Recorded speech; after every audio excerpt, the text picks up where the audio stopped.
bienvenue à tous. C'est vraiment un plaisir de vous accueillir et je vous avoue que vous êtes plus nombreux que ce qu'on avait imaginé parce qu'avec le temps, on imaginait être en tout petit comité et puis finalement, vous êtes quand même venus relativement nombreux, donc merci. Merci à tous d'être là. Merci François d'avoir accepté la proposition de présenter une conférence, une première conférence en lien avec le néolithique. On a eu envie de thématiser le cycle de conférences sur le néolithique parce que c'est la thématique de l'exposition temporaire qu'on présente pour le moment, la Terre en héritage, et donc voilà. On avait envie de rebondir là-dessus pour le cycle de conférences, et donc aujourd'hui, François va nous faire voyager à travers l'histoire de la céramique, pas vraiment d'un point de vue de son histoire dans la préhistoire, mais plutôt l'histoire du tesson céramique qui va voyager entre les mains du chercheur. Et voilà, François va nous présenter les différentes facettes d'une étude céramique. Voilà, on peut peut-être de prime abord penser à la typologie classique des décors. Il y a bien plus que ça. Et c'est cette diversité des approches que François va nous présenter aujourd'hui. Et donc François, pour ceux qui ne le connaissent pas, il est membre et administrateur des chercheurs de la Wallonie, membre du CETREP, du Centre d'études techniques et de recherche expérimentale en préhistoire. Et François, c'est un peu notre monsieur céramique. Voilà, au travers de son expérience de fouille et de recherche sur des séries archéologiques, il a acquis quand même une belle expérience, une belle expertise sur la céramique. Et donc, c'est à ce titre qu'il nous présente cette conférence aujourd'hui. Est-ce que j'ai tout dit, François? Oui, tu peux continuer. Non, mais je suis désolée, mais je vais être obligée de te céder la parole. Bon, merci Cécile. Merci. Bonne conférence à tous. Merci. Bon, merci beaucoup de vous être déplacés par un temps pareil. Alors, je vous invite aujourd'hui à un tesson et lumière. Tesson, parce qu'on va regarder des tessons qui proviennent de ce type, dont voilà un facsimilé, et lumière, parce qu'on va essayer de jeter un éclairage particulier sur ces tessons pour voir ce qu'ils peuvent nous apporter comme information. Ok, donc pour pouvoir analyser un tesson, il faut se référer aux chaînes opératoires et essayer de voir ce qu'une chaîne opératoire peut nous apporter. Donc nous verrons ce que c'est qu'une chaîne opératoire et pourquoi il faut s'y intéresser. Puis nous aborderons les différentes chaînes opératoires, voir quelles matières premières, les potiers ou les potières, parce que là ça reste encore à discuter, pour voir quelles terres, quelles argiles ils prélevaient et où ils pouvaient les prélever et quelles étaient les compositions des pâtes qu'ils fabriquaient. Une fois qu'ils avaient leur pâte, pour fabriquer le pot, comment passait-il de l'ébauchage à la finition des parois? On va essayer d'analyser les macrotraces et les stigmates que l'on peut relever au niveau des surfaces et dans les coupes. On parlera un petit peu de l'engobage, parce que ça, c'est une pomme de discorde entre les céramologues du rubané. Et puis nous terminerons la deuxième partie par la décoration. On abordera les poinçons et on verra qu'il est possible, contrairement à ce que certains disent, de déterminer la tête du poinçon qui a servi à la décoration. Et on verra qu'il est possible aussi de voir de quelle façon le poinçon a été utilisé. Et la deuxième partie de la décoration, ce sera la chronologie, c'est-à-dire de quelle manière les potiers s'y sont pris pour réaliser un décor semblable à un décor comme celui que vous voyez là, sur un facsimilé. Puis nous terminerons par les conclusions et les perspectives. Donc, tu m'as dit comme ça. Alors, voilà un tesson. Une panne, bien entendu. Des tessons comme ça, les réserves du Préhistomuséum, il y en a des milliers. Bien souvent, ils servent uniquement à la typochronologie. Il a servi pour la typologie de Verleroux, ce qui a permis de situer ce site rubané dans le début du 6e millénaire avant Jésus-Christ. Alors, 6e millénaire, pour certains, ça ne dit peut-être pas grand-chose. Si, moi qui ai 75 ans, je devais remonter à ma naissance et mettre 1 minute pour y aller, mais pour remonter au niveau des potiers qui ont fabriqué ce genre de céramique, il faudrait marcher 1h45. C'est pour donner une échelle de grandeur. Alors, ces tessons, mais bien souvent, quand ils sont découverts, à part la typochronologie, comme je viens de le dire, ils disparaissent dans une caisse, on n'en parle plus et ils n'apportent plus aucun renseignement. Bien souvent, il ne faut même pas l'objet d'une description. Or, si, et c'est pour ça qu'on m'appelle le casseur de céramique, si on effectue des coupes radiales, c'est-à-dire si on casse le tesson, comment ça fonctionne encore? Ah oui. Dans quel sens? Ah oui, comme ça. Voilà. Si on casse le tesson comme ça, plus ou moins perpendiculairement à la lèvre du pot, on va obtenir une fracture fraîche qui est indispensable pour comprendre bien des choses dans le montage de la céramique. Alors, cette coupe radiale, on va pouvoir analyser le parallélisme des parois. Et en fonction du parallélisme des parois, on va pouvoir retourner aux surfaces extérieures et intérieures du vase pour voir de quelle manière ces parois ont été traitées par le potier. Cette coupe radiale va aussi nous apporter des informations sur la composition des pâtes. Nous y reviendrons tout à l'heure et on verra pourquoi il est important d'avoir une coupe radiale pour observer une pâte céramique, parce qu'une pâte rubanée ne s'analyse pas de la même façon qu'une pâte gallo-romaine ou ultérieure. Cette coupe radiale va aussi nous apporter des informations sur la façon dont les colombins sont montés à l'intérieur de la paroi, c'est-à-dire de quelle façon ils sont disposés.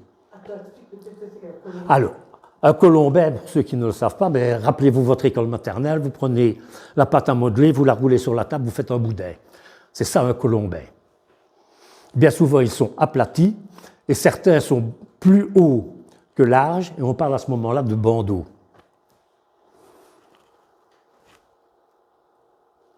Alors, on s'intéressera aussi à la décoration. Je vous ai dit, voilà, des impressions qui ont été faites avec un poinçon. On ne parlera que du poinçon aujourd'hui, on n'abordera pas le peigne parce que c'est une autre problématique.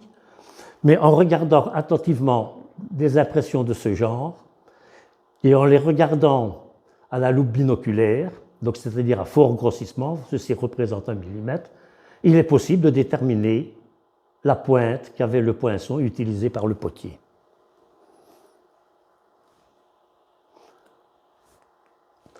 Alors, en plus de pouvoir déterminer le type de pointe, on pourra aussi déterminer dans quel sens a été utilisé le potier. Par exemple, sur ce tesson, on peut dire que la main du potier se trouvait plus ou moins à ce niveau-ci, par rapport au point imprimé. Alors, revenons aux pâtes. Pourquoi est-il important d'avoir des coupes radiales et des surfaces importantes? À partir du gallo-romain, les pâtes sont standardisées, elles sont toutes les mêmes.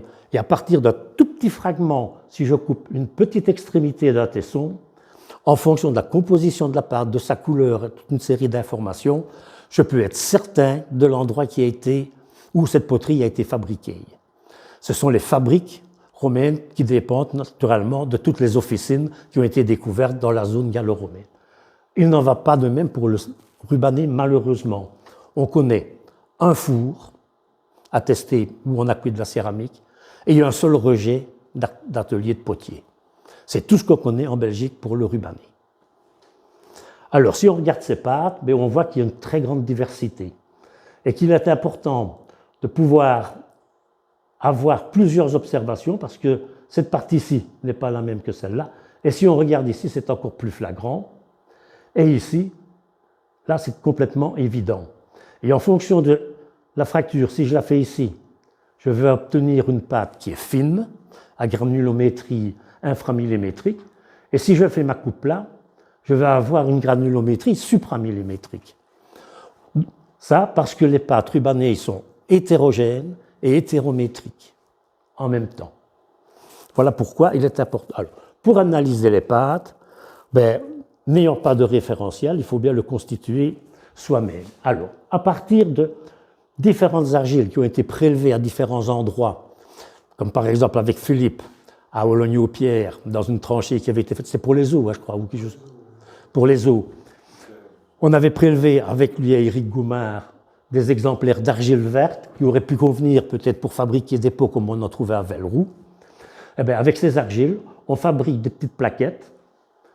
Une est réalisée avec l'argile telle que prélevée, et dans toutes les autres, on va ajouter un seul élément à la fois comme dégraissant. Un dégraissant, c'est une matière qui est ajoutée à l'argile, parce que, regardez, en été, les terrains argileux, de quelle façon ils se présentent, ils sont tout crevassés, il y a des fissures tous côtés. L'argile se rétracte et automatiquement provoque des fissures. Donc, le dégraissant est une matière que l'on ajoute à l'argile pour empêcher justement cette fissuration, cette rétraction, et au moment de la cuisson, la dilatation trop importante de la céramique, du pot. Donc, une seule matière. Donc, dans un, on va ajouter par exemple du sable jaune. Dans un autre, on va y mettre des eaux carbonisées pilées, et ainsi de suite. Mais pour pouvoir reconnaître les éléments qu'on y a ajoutés, il faut aussi avoir une série de petites plaquettes sur lesquelles on a collé les éléments qu'on ajoute. Hop là. Par exemple, du silex, des esquilles de silex pilées qu'on ajoute ici dedans. Mais pour pouvoir le reconnaître une fois qu'il est dans la plaquette, il faut pouvoir le distinguer, trouver ses caractéristiques pour pouvoir le reconnaître et l'identifier convenablement. Donc voilà des échantillons de plaquettes. Et j'en ai comme ça toute une série avec des éléments minéraux ou des éléments végétaux comme des graines de pavois. Une fois que les plaquettes sont cuites, toute une série avec la même argile, on fait toute une série de plaquettes, et toutes ces plaquettes sont cuites dans le même four, de la même manière, pour ne pas qu'il y ait de divergence de cuisson ou des aléas semblables. Alors ces plaquettes, elles sont fracturées, et on voit automatiquement de quelle manière se comporte l'élément ajouté. Ici, c'est de l'herbe fraîche finement hachée, et on voit que l'herbe se met d'une certaine façon, mais qu'elle n'est pas carbonisée. Elle est comme flétrie, elle est fanée, et on y revoit tous les éléments végétaux, comme flétris, comme fanés. Et ici, c'est la même matière première, dans le même prélèvement auquel on a ajouté un os carbonisé, et on voit que la pâte ne se comporte pas tout à fait de la même façon. Et dernier élément, ce sont des photos faites à fort grossissement à l'aide du stéréomicroscope pour voir comment se comporte par exemple ici du sable jaune ajouté à une argile alluvionnaire verte et ici, dans la même argile, des éléments de charbon de bois. Donc tout cela constitue le référentiel qui va permettre de regarder les pâtes, de voir leur composition et de pouvoir déterminer petit à petit les pâtes. Ça va permettre de dresser la carte d'identité du tesson ou de l'individu. L'individu étant un ensemble de tessons qui constituent un vase. Alors, à partir de là, automatiquement, on va prendre toute une série de critères pour classer les quartz de base, c'est-à-dire ce qui constitue la matrice de la pâte, et puis on va reprendre pour tous les éléments que l'on peut voir, les quartz, les oxydes de fer, les tessons pilés qui constituent la chamotte. La chamotte, c'est tout simplement des tessons, comme on vient d'en voir, qui ont été pilés pour être ajoutés comme dégraissants. Alors, pour chacun de ces éléments, on va donner sa granulométrie, sa fréquence de rare, fréquent ou abondant, la forme sous laquelle se présentent les éléments observés et leur coloris. Tous ces éléments-là, c'est Éric Goumard, c'est le géologue qui m'a donné les informations pour créer cette fiche d'identification. Alors, au niveau... Oh là là, qu'est-ce qui se passe? Enfin, c'est pas grave. Bon, au niveau de granulométrie, il m'a dit « tu dois utiliser l'échelle des sables ». Alors, l'échelle des sables, il faut savoir qu'avec un stéréomicroscope, comme moi j'en ai un, ou comme celui qu'on vient récemment d'acheter ici au Préhistomuséum, en dessous de 63 microns, on ne sait pas le voir. Et tout ce qui est au-dessus de 63 microns, ce qui constitue les sables, on peut les répertorier en sable très fin, fin, moyen, grossier ou très grossier. Et il m'a dit aussi, tu dois utiliser cette échelle pour tout ce qui est élément minéral, tout ce qui est non plastique, c'est-à-dire tout ce qui ne se déforme pas sous la main. Et voilà la charte de densité qui permet, ceci représente ce que l'on voit dans le stéréomicroscope, et en fonction de la fréquence des éléments, on peut dire s'ils sont rares, fréquents ou abondants, ou tout à fait aléatoires s'il y a un élément qui apparaît de temps à autre quand on balaye la surface de la coupe radiale. La même chose pour les éléments inframillimétriques ou supramillimétriques.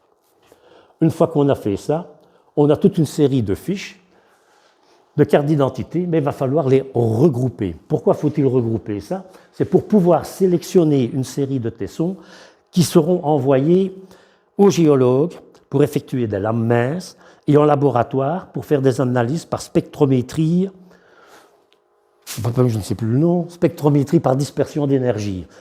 Ce n'est pas mon domaine, ça donne par conséquent. Alors, en fonction des analyses que moi j'ai faites et les classements primaires que j'ai effectués, en fonction des composants, des couleurs, des formes, mais surtout de la fréquence et de la granulométrie, on peut établir des classifications des tessons. Il m'a dit, tu n'en fais pas trop, mais tu n'en fais pas trop peu non plus, parce que c'est au laboratoire que l'on va pouvoir soit regrouper ou dissocier les éléments. Étant donné que la spectrométrie permet de déterminer quels sont les différents minéraux qui composent et sans destruction du tesson. Alors, une fois que ceci est fait, on en arrive à la détermination des pâtes. Voilà une des pâtes que l'on trouve à Velleroux, c'est la fine à fraction sableuse et glauconite. C'est pour ça qu'on l'appelle FSG. Alors, fine, c'est parce que tous les éléments sont inframillimétriques. Sableuse, parce qu'on retrouve dedans, et on le voit dans la coupe radiale, il y a toute une série de petits éléments qui brillent à la lumière. Ce sont des petits quartz qui proviennent des sables, très fins à fins. Et la glauconite, c'est un oxyde de fer que l'on retrouve de temps à autre, mais de façon éparse, dans la coupe radiale.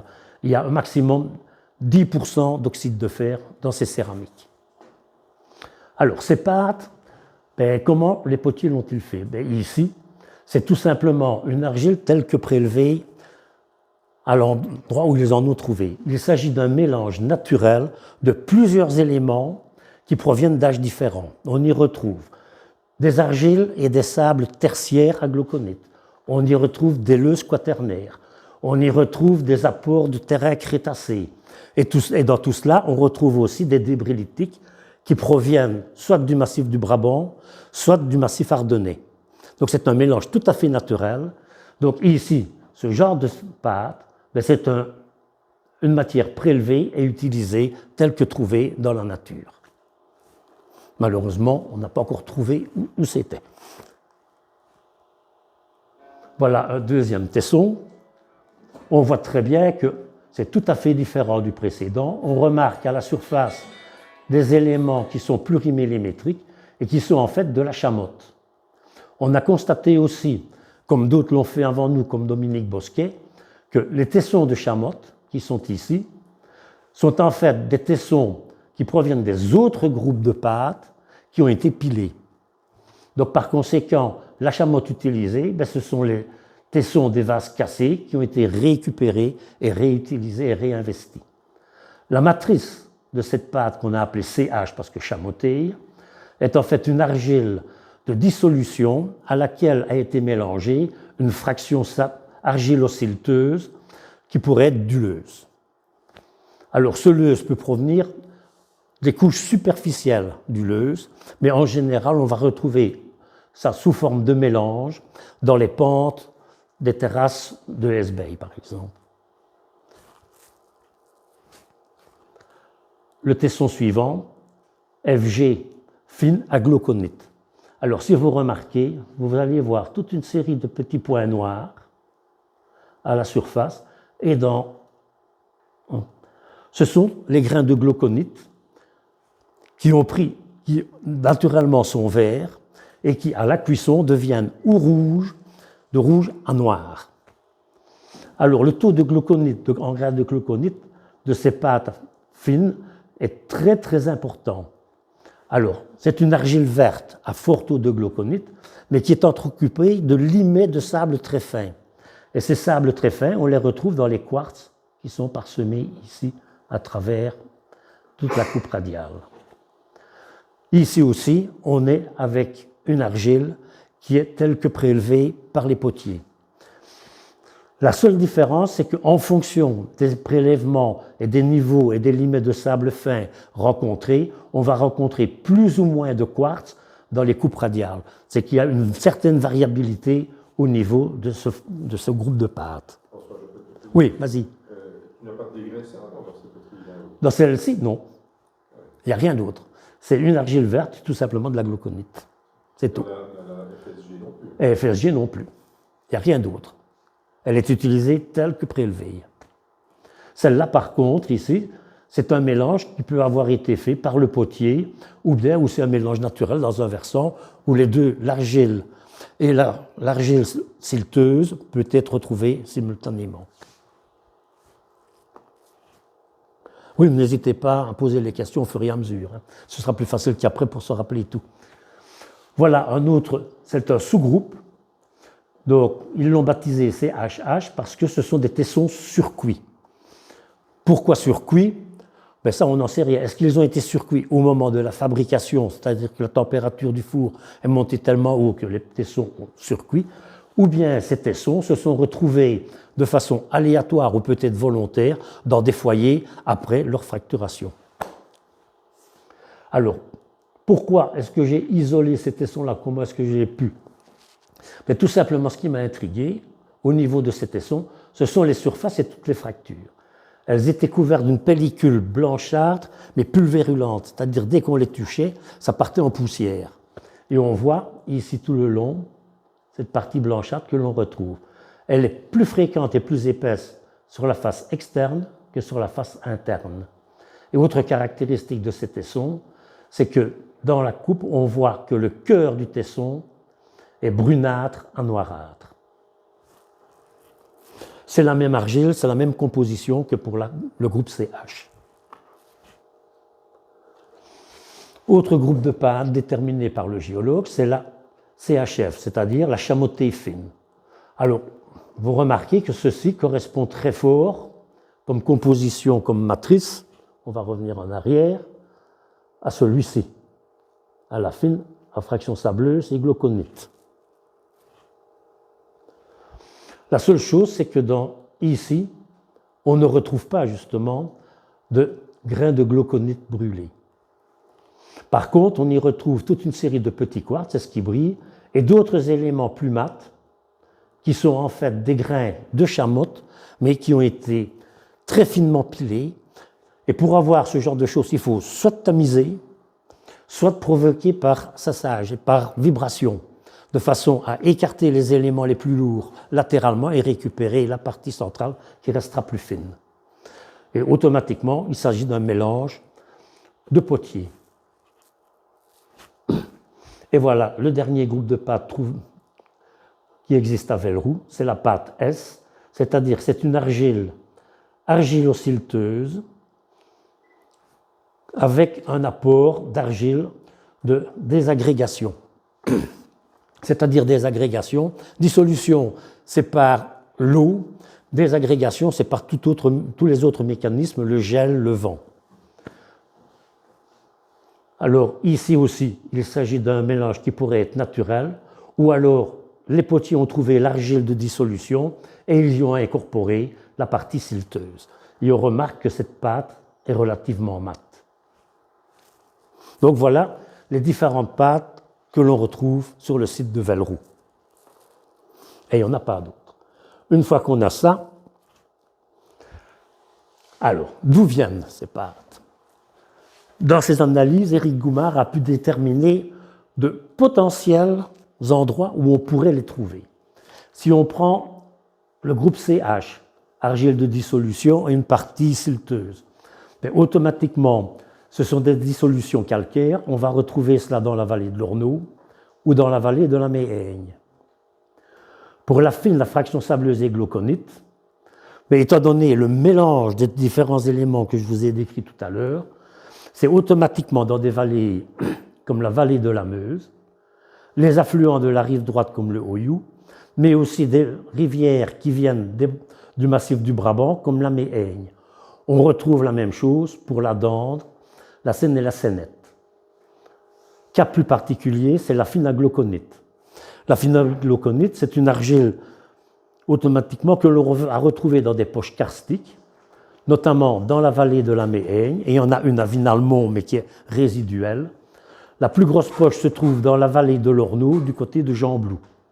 Il y a une poche également du côté des sources de la Dendre. Voilà Velleroux.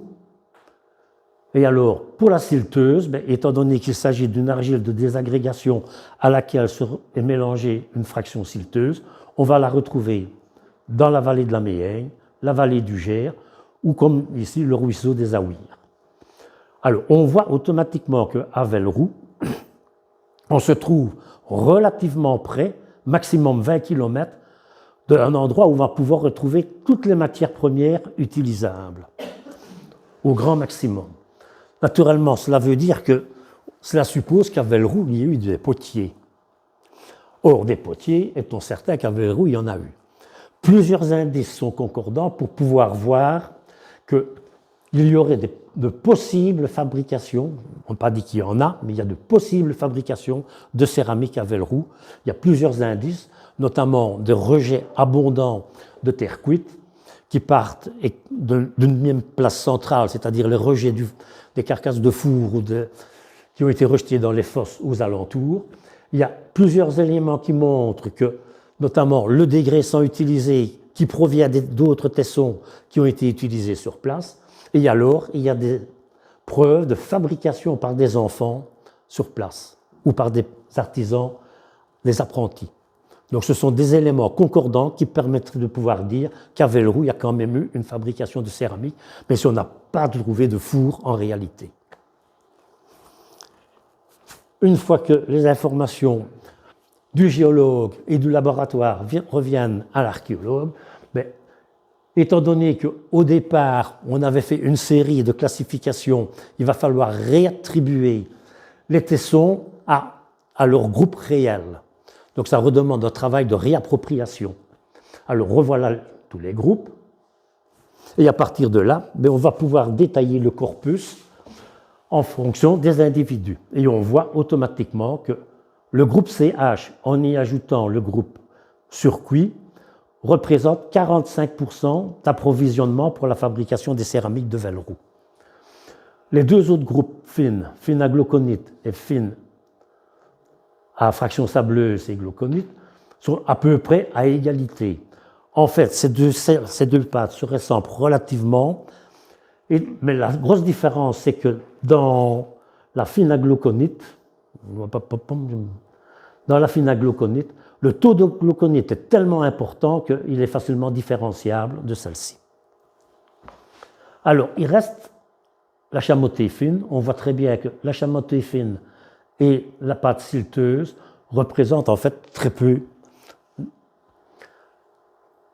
Chose importante, c'est la silteuse. Jusqu'à présent, bien souvent, on a considéré que les rubanés, donc ces potiers, les premiers agriculteurs de nos régions, fabriquaient leur peau avec l'euleuse qu'ils prélevaient dans les fosses du village où ils vivaient. C'est totalement faux. Depuis les analyses de Marc Golitko, reprises par Dominique Bosquet et Yvan Jadin, nous arrivons à la même constatation, c'est que les rubanés n'ont jamais fabriqué leur peau à partir du silt et uniquement du leuze qu'ils trouvaient sur place. Le silt n'est qu'une petite partie qui a été ajoutée à d'autres argiles qui ont été prélevées à d'autres endroits. Ton surcuit, ne servirait pas de chamotte au CH? Comment dis-tu? Le surcuit, oui. 5%, ne servirait pas de chamotte au groupe CH, 40%? Non, parce que, on retrouve à l'intérieur des chamotés tous ces aimants-là, tous ces tessons-là pilés, on retrouve des morceaux dans les chamotés et dans le chamoté surcuit. Le surcuit, on ne sait pas pourquoi, on ne sait pas à quoi c'est dû. On ne sait pas pourquoi, on ne sait pas l'expliquer. Dans l'état actuel de nos connaissances, on ne sait pas l'expliquer. Ça peut être au moment de la cuisson du pot, comme ça peut être au moment, aléatoirement, un tesson se retrouve dans un foyer. C'est tout à fait aléatoire. Alors, une fois qu'on a ça, c'est la première chose que j'ai faite, c'est de séparer les pâtes grossières, c'est-à-dire les pâtes qui avaient des dégraissants supramillimétriques, et les fines, celles qui avaient des dégraissants ou des compositions inframillimétriques. Et on voit tout de suite qu'en fonction des types de pâtes, certaines formes de récipients, je vous passe les formes et les descriptions, mais on voit que certaines pâtes ont été privilégiées par rapport à d'autres dans la fabrication de certaines formes de céramique. Le problème, c'est qu'on ne sait pas à quoi ont servi ces céramiques. On n'a jusqu'à présent aucun indice qui permet de dire telle céramique était destinée à la cuisson, telle céramique était destinée à la conservation ou bien au service de table. On ne sait pas. On n'a aucune information certaine et qui permet d'affirmer la destination de ces différents récipients. Ce qu'on sait par exemple, c'est qu'à Velleroux, tout ce qui appartient à la forme bouteille, c'est-à-dire ces formes sphériques qui se referment au-dessus de la forme opticole, sont toutes en pâte chamoteille. Maintenant, ce qu'il va falloir faire, et c'est un des travaux que je dois effectuer maintenant, c'est de voir dans les fines exactement s'il n'y a pas une prédilection de certaines pâtes pour certaines formes. Mais tout ça, c'est en cours d'analyse, on est en train de trier ça pour l'instant. Alors, une fois que la pâte est faite, on va s'attaquer à la fabrication des récipients. Alors, certains tessons nous apportent pas mal d'informations. Par exemple, ici, on voit que les fractures se sont faites à l'horizontale. En fait, les pots, en tombant lors des scènes de ménage ou on ne sait pas quoi, mais automatiquement se sont fracturés selon le point, la ligne de jonction des colombins. Ça indique automatiquement une formation par anneaux qui étaient superposés l'un sur l'autre pour former le vase. Là, vous avez la coupe radiale avec la forme des colombins, mais nous reviendrons là-dessus tout à l'heure. Oui. Ta cassure à toi, là, oui. Ça, c'est une cassure fraîche. Mais elle se situe.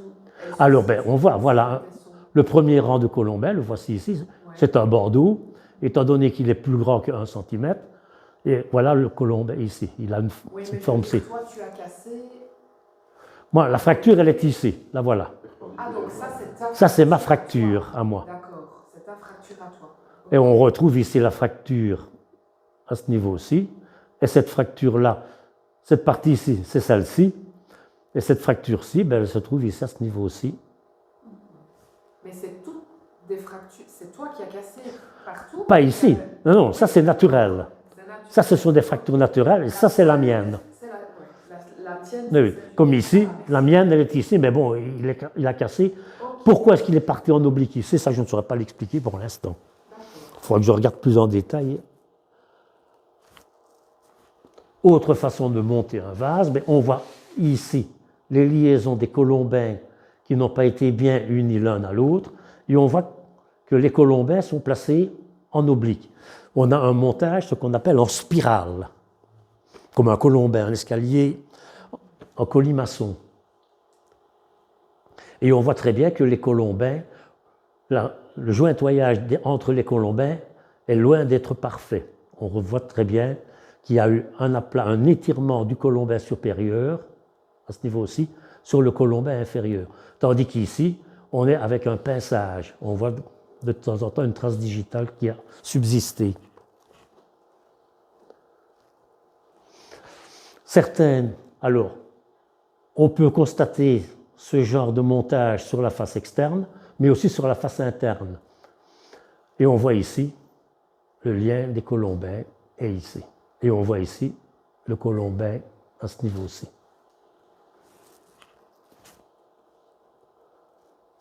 On a aussi un montage mixte. Dans la partie inférieure, jusqu'à plus ou moins le haut de panse, on voit que les colombins, les fractures sont en oblique pour un montage en spirale. Et petit à petit, les colombins, voilà, je les ai représentés ici en ligne rouge, se redressent petit à petit pour arriver à l'horizontale, pour finaliser le bord et la lèvre du récipient. Alors, j'ai eu la chance, en cassant, puisqu'on m'appelle le casseur de céramique, de tomber sur ce tesson-ci. Et il s'est cassé à ce niveau-là. Donc, ceci est un bandeau. Et on se retrouve ici au moment où les deux extrémités du bandon se retrouvent pour refermer l'anneau. Et on voit très bien ici, dans le profil, la fente de jonction, comme on la retrouve ici au-dessus. Et on retrouve la même chose dans le bandeau inférieur.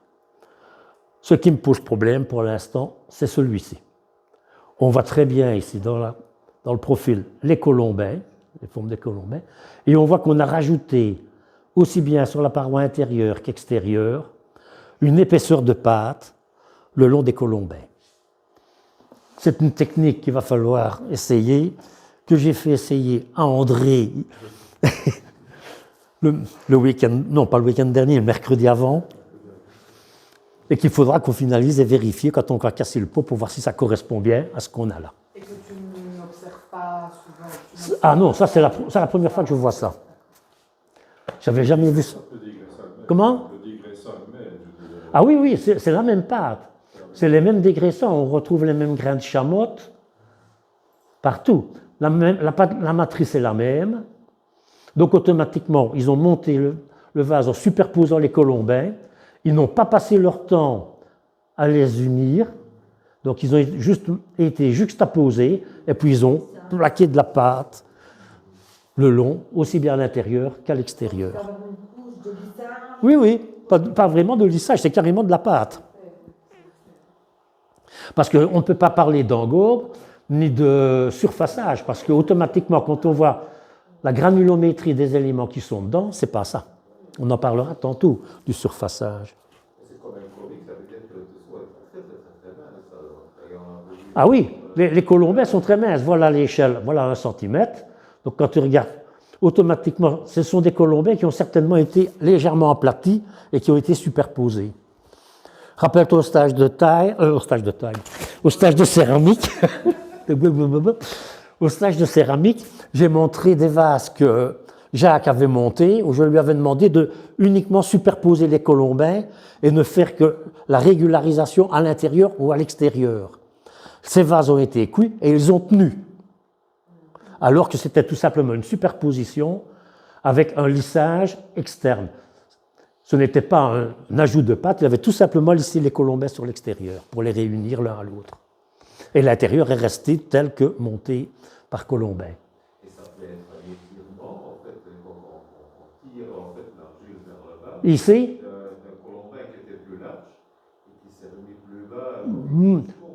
il n'y a pas de ce qu'on appelle de porosité, c'est-à-dire de creux, qui montre qu'automatiquement il y a un étirement et qu'on a repris par après. Regarde, tu vois les fissures ici, c'est ce qu'on appelle les porosités de la céramique, mais tu n'en retrouves pas dans ce qui a été ajouté. Oui, et puis tu as une hauteur de 3-4 colombins. Ben oui, oui, oui, même plus, il y en a 5. 5 centimètres. Oui, oui. Et si ça avait été le travail d'un apprenti, il avait fallu rectifier le travail pour avoir un pot qui pouvait résister ou rendre plus solide Peut-être.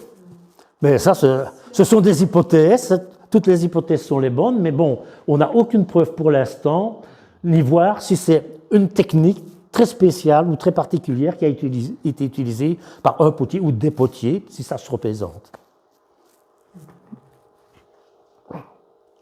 Alors, autre technique utilisée, c'est le façonnage à la batte.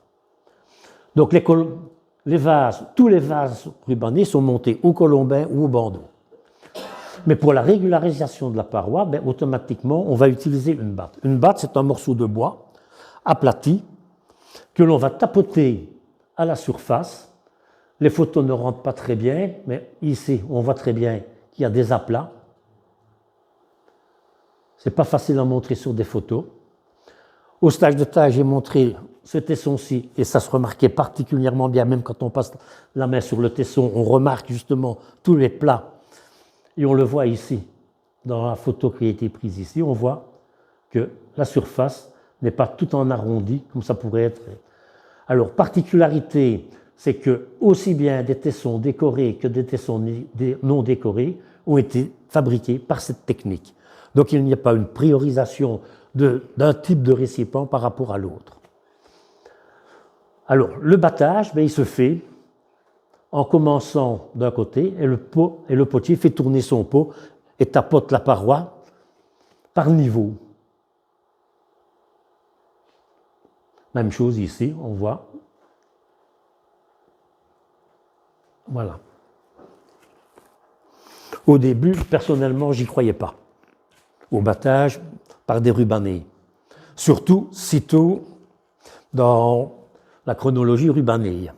Parce que c'était attesté au rubané final, mais je me disais au rubané moyen, peut-être que ça n'existe pas. Eh bien, si, ça existe aussi. Donc ça existe certainement dès les premières fabrications de céramique.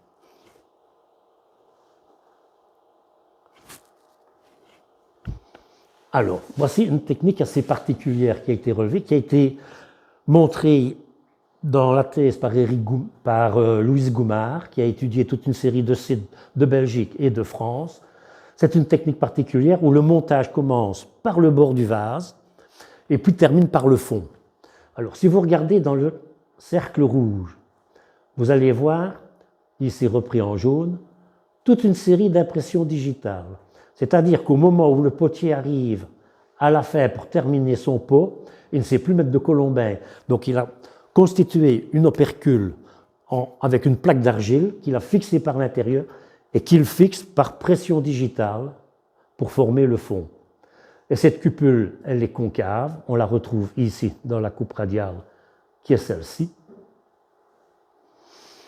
Et les pressions digitales, ce sont tous les crus que vous voyez ici. Le colombin commence ici, le voilà, et l'autre s'arrête à ce niveau-ci. Et voilà l'opercule qui est ici.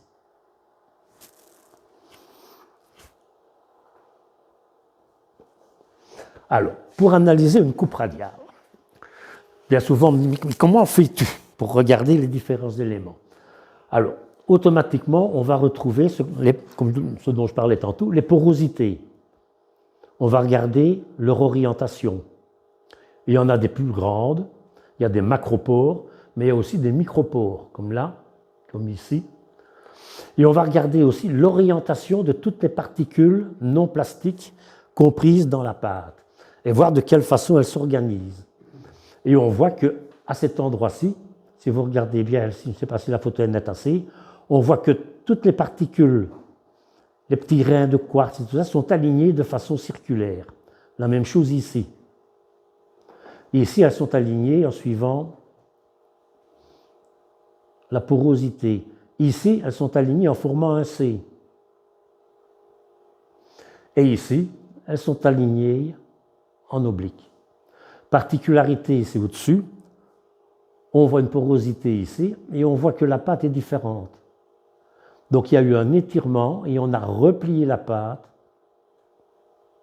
en suivant, ici le trait que j'ai fait en noir, et dans ce sens-là, le sens de la flèche.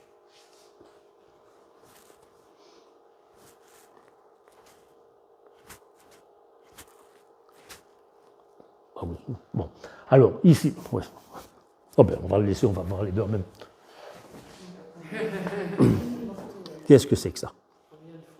Bon, j'ai appuyé une fois de trop. Alors ici, on va dans la deuxième, ici, on voit très bien, c'est même plus lisible qu'ici, on voit très bien l'orientation de toutes les particules qui ont une orientation subcirculaire. La même chose ici en bas. On voit la limite du colombin ici. On voit ici la rupture du colombin. Et on voit ici que l'orientation, elle part une fois dans un sens, une fois dans l'autre. C'est ce que les premiers qui ont remarqué ça, c'est-à-dire Alexander Livingstone, quand il étudiait les céramiques des potières africaines, qui a été repris par Dominique Bosquet et par Louise Goumard, et ils ont appelé ces formations-là une formation en S. Cette formation-ci a été appelée la formation en O, et ici, comme ça forme un C, ils ont appelé ça, ils ne sont pas foulés, la formation en C. Quant à dire ce que ça signifie, c'est autre chose. Alors voilà un autre type de montage. On voit très bien ici les porosités. Ici, elles sont nettement moins marquées, mais la voilà. Et ici, les revoici ici. On a ici un système de montage par pinçage d'un colombin avant d'ajouter le colombin supérieur. Ce qui implique, pour ajouter le colombin supérieur, le rainurage du colombin que l'on va ajouter. Et alors ici, on a un nouveau colombin avec une orientation subcirculaire. Et on voit ici, avec la porosité, qu'on a rajouté de la pâte pour former le bord, pour terminer le vase.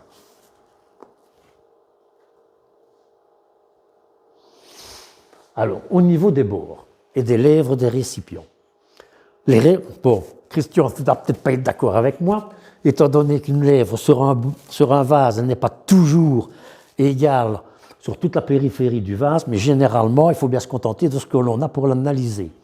Donc, par conséquent, les types de bords et de lèvres sont très différents d'un récipient à l'autre. Alors ici, on a un bord, une lèvre qui est plus ou moins plate, et si on regarde les porosités, on voit qu'elles partent dans un sens et puis qu'elles remontent.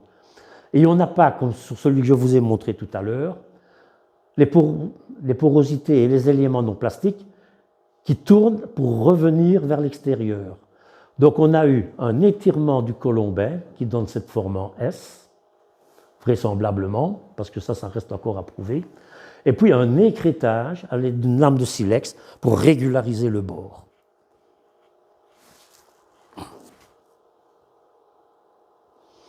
Voilà un autre type de bord. C'est un bord arrondi. Et on voit les colombins. De nouveau, ici, on a un mélange. Des colombins d'intersection oblique. Ici, une par pinçage. Et puis, on voit ici les orientations qui sont, et voilà les porosités. On voit qu'elles sont orientées parallèlement au bord, à la paroi. Et on a de nouveau ici un étirement avec un repli de la pâte vers l'extérieur, où on a, quand on regarde la face externe, un petit bourrelet de pâte qui a été mal égalisé. C'est récurrent sur tous les tessons qui portent le même système. Voilà un autre type de bord, qui est un émincé. On voit automatiquement ici les porosités en forme de C, la limite du colombin est ici. L'autre limite qui se trouve, c'est difficile à voir parfois, elle est ici.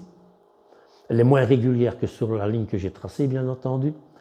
Et on voit automatiquement que le colombin a été étiré, et tout simplement étiré pour finaliser le bord.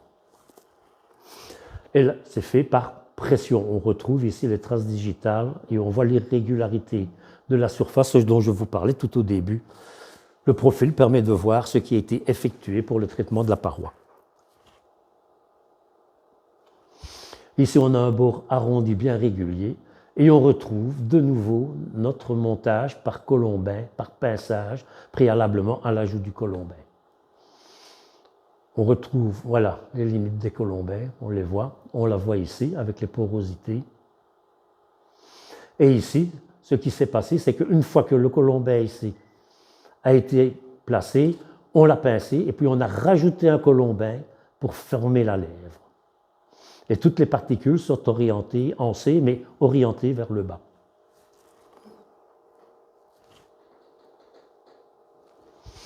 Voici ce qu'on appelle un bord en forme de pouce. Si vous regardez votre pouce, c'est à peu près ça.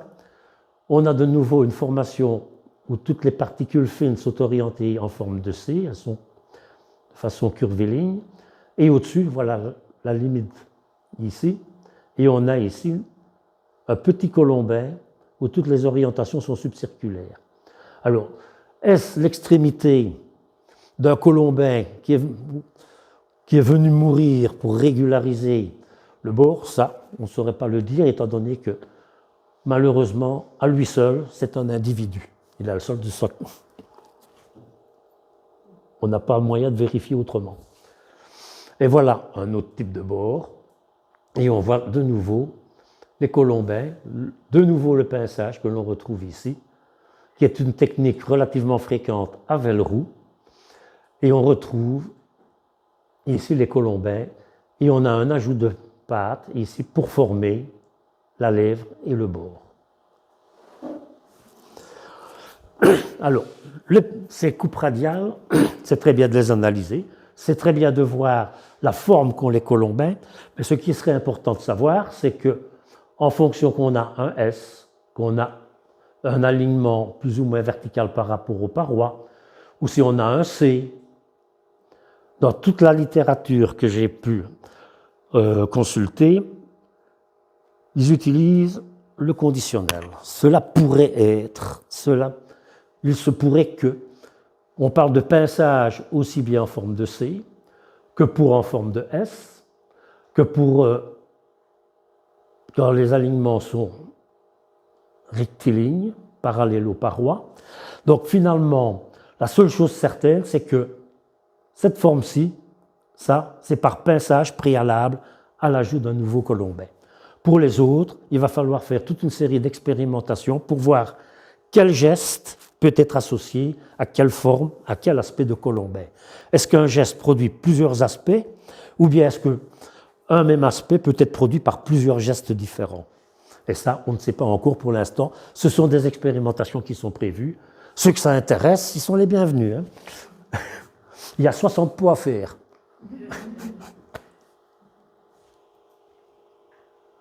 Alors, c'est ce qui m'a interrogé, c'est que, bon, voilà, pas d'association précise entre aspect des colombins et gestes techniques, mais surtout, c'est que dans toute la littérature, les analyses pour définir leurs soi-disant chaînes opératoires et dire c'est un potier qui a travaillé comme ça, un autre potier qui a travaillé ainsi, un autre potier qui a travaillé d'une autre façon, moi je n'y crois pas, parce que voilà un vase que j'ai monté moi-même, je sais exactement de quelle façon j'ai procédé, j'ai fait le fond dans une motte d'argile, c'est-à-dire un travail dans la masse, par étirement, et puis j'ai pincé pour ajouter les colombins petit à petit pour arriver jusqu'au bord. Et si j'ai fait alors 3 coupes radiales à 3 endroits différents de mon récipient, et voilà ce que ça donne. Mais j'ai des aspects tout à fait différents pour les mêmes gestes. Donc, il faudra vérifier sur d'autres récipients, sur d'autres tessons. C'est pour ça que je veux faire toute une série d'expériences pour associer gestes et aspects des colombins, pour voir si, dans des vases expérimentaux, je retrouve tout le temps cette différence d'une coupe radiale à l'autre, ou bien si c'est un hasard, dans ce cas-ci, d'avoir ce genre de présentation.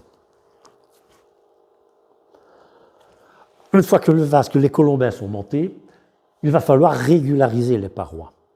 Alors cette régularisation, il ne faut pas entrer dans des critères comme nous aujourd'hui, c'est soigné, c'est très soigné, c'est pas bien soigné, parce que les critères utilisés par les potiers ne sont pas ceux qu'on a aujourd'hui, nous, dans la façon d'évaluer le travail. Si certains récipients, comme celui que je vous ai montré tout à l'heure, avec les colombins montés en spirale, où la liaison entre colombins n'était pas parfaite, c'est que pour l'utilisation que les gens devaient en faire, c'était suffisant pour le travail qui était à accomplir. Alors on voit ici automatiquement que pour la réalisation de la paroi intérieure, il y a une série de pressions digitales qui donnent une topographie irrégulière de la surface interne. Et on voit toutes les traces digitales, si voilà la trace du bout du doigt. Revoilà notre tesson, ce que je vous disais. Par étirement, et c'est pour faire la jointure entre les deux colombins, on a étiré celui du haut vers le bas. Et par pression, et voilà sur un vase expérimental avec des pressions ce que cela donne. Et c'est non régularisé.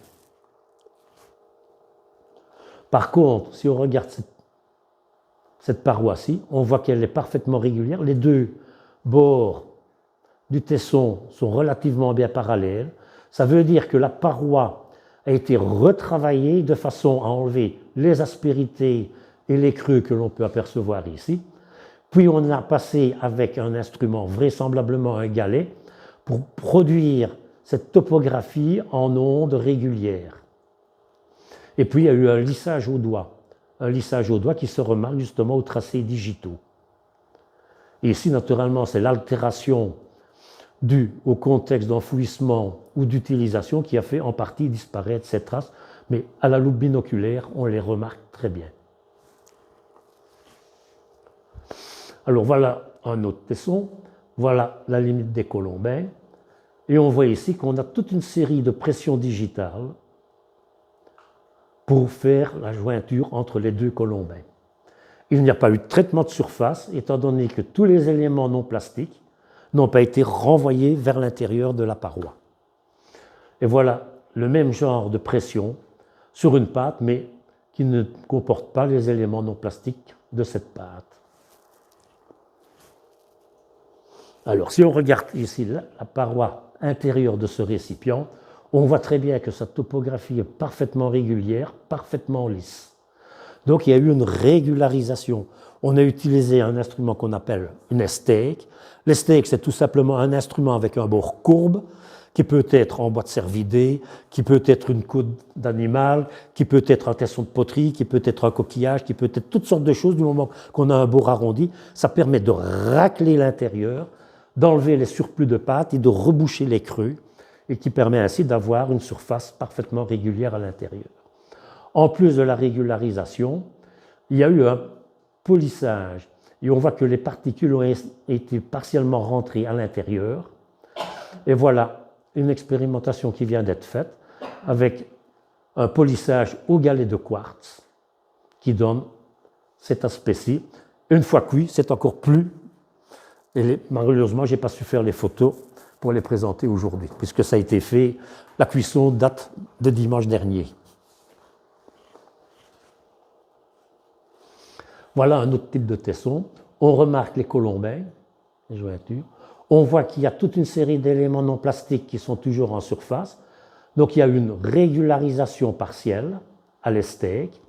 Et puis il y a eu un polissage. Pour obtenir un polissage ici, le polissage n'a pas été très intense, mais avec le lustre que l'on a là, ça pourrait être un polissage au galet qui est pour produire justement ce brillant que l'on retrouve sur les parois. Et ce lustre ici a été obtenu sur pâte sèche, c'est-à-dire que le pâte a été, on a laissé sécher le pot complètement avant de le frotter avec le galet pour justement obtenir ce poli. J'ai réalisé de cette façon-là 3 vases expérimentaux qu'on vient de cuire pour voir exactement l'aspect du poli après cuisson. Donc j'ai répété la même opération avec des gestes différents sur 3 récipients pour voir quel aspect et quels étaient les stigmates qui permettraient de différencier la façon de travailler avec le galet. Si c'était... Ils sont, c'est ce que je t'ai montré mardi. Ils sont toujours au CCED. On peut aller le montrer après, oui, il n'y a pas de problème. Le problème, c'est que si je travaille sur pâte sèche, sur ce récipient-ci, ben, le décor qui est ici incisé, ben, il va disparaître. J'ai fait l'expérimentation, j'ai pris 2 pots qui avaient un décor qui était bien sec. J'ai passé avec un galet aussi bien de grès que de quartz. Mon décor, il disparaît.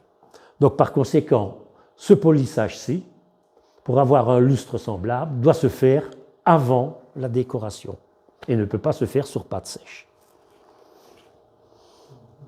Alors voilà le nec plus ultra du rubané. Bon, ce sont ces pots aux parois très fines, parfaitement régularisées, parfaitement lissées. Donc régularisation à l'estèque, avec un lissage appuyé qui a fait pénétrer à l'intérieur des parois tous les éléments non plastiques. Le but de cette opération, c'est de faire revenir à la surface du récipient toutes les particules fines contenues dans la matrice, ce qui permet d'imperméabiliser le vase. Et alors le polissage automatiquement a été fait avec un objet dur. Ça peut être la face ventrale d'une lame de silex, ça peut être un galet de quartz, ça peut être un galet de grès, différents éléments durs qui permettent justement d'enfoncer toutes les particules fines à l'intérieur de la pâte. Voilà une expérimentation faite sur une pâte à dureté cuir avec une lame de silex, la face ventrale d'une lame de silex. On voit ici toutes les côtes qui résultent du passage de la lame. Et puis il y a eu un repolissage avec un morceau de cuir. Tout ça s'est fait à la dureté cuir. La dureté cuir, c'est lorsque la pâte est presque sèche, mais qu'elle reste encore un petit peu malléable. Et on voit que ce genre de technique procure un lustre. Ceci, c'est la lumière naturelle. Ça a été fait à la lumière naturelle. Donc, automatiquement, les surfaces sont complètement brillantes. Si on peut voir les potentaux, on verra que vraiment, le polissage permet de faire briller la céramique. Alors, je vous ai dit tantôt, problème de l'engobe. Dans beaucoup de publications, on lit que, bon, engobage de céramique, personnellement, je n'y crois pas. Bon, l'engobage, qu'est-ce que c'est? C'est tout simplement laisser sécher un récipient convenablement, préparer une mixture d'argile qui aura la consistance d'une soupe, dans lequel on va plonger le vase et puis le retirer et le laisser égoutter de façon à ce que la barbotine puisse ruisseler sur les bords du vase et le couvrir d'une pellicule. En général, pour faire ça, il faut que la surface du vase soit régulière. Il faut que le vase soit bien sec pour que la partie sèche absorbe rapidement l'humidité de l'engobe pour la fixer sur la paroi. Cette engobe doit être de même nature que la pâte elle-même. Si on fait ça, l'engobe, si on regarde ici, voilà, le problème des desquamations, c'est ça qui fait dire à certains que c'est de l'engobe qui se détache. Si on regarde ici, on a le même problème, mais on voit que ici, dans ces parties-ci, on retrouve des éléments qui sont plurimillimétriques. Or, avec de l'engobe, ce n'est pas possible. Deuxième chose qui n'est pas possible avec l'engobe, à partir du moment où on va procéder à l'engobage, je ferai toute une série d'expérimentations pour revérifier cette théorie, mais j'ai constaté qu'automatiquement, il serait impossible d'imprimer le décor, parce que la pâte serait beaucoup trop dure. Ici, ce décor est altéré en fonction du contexte d'enfouissement. Ce n'est pas dû parce qu'ils n'ont pas su décorer convenablement.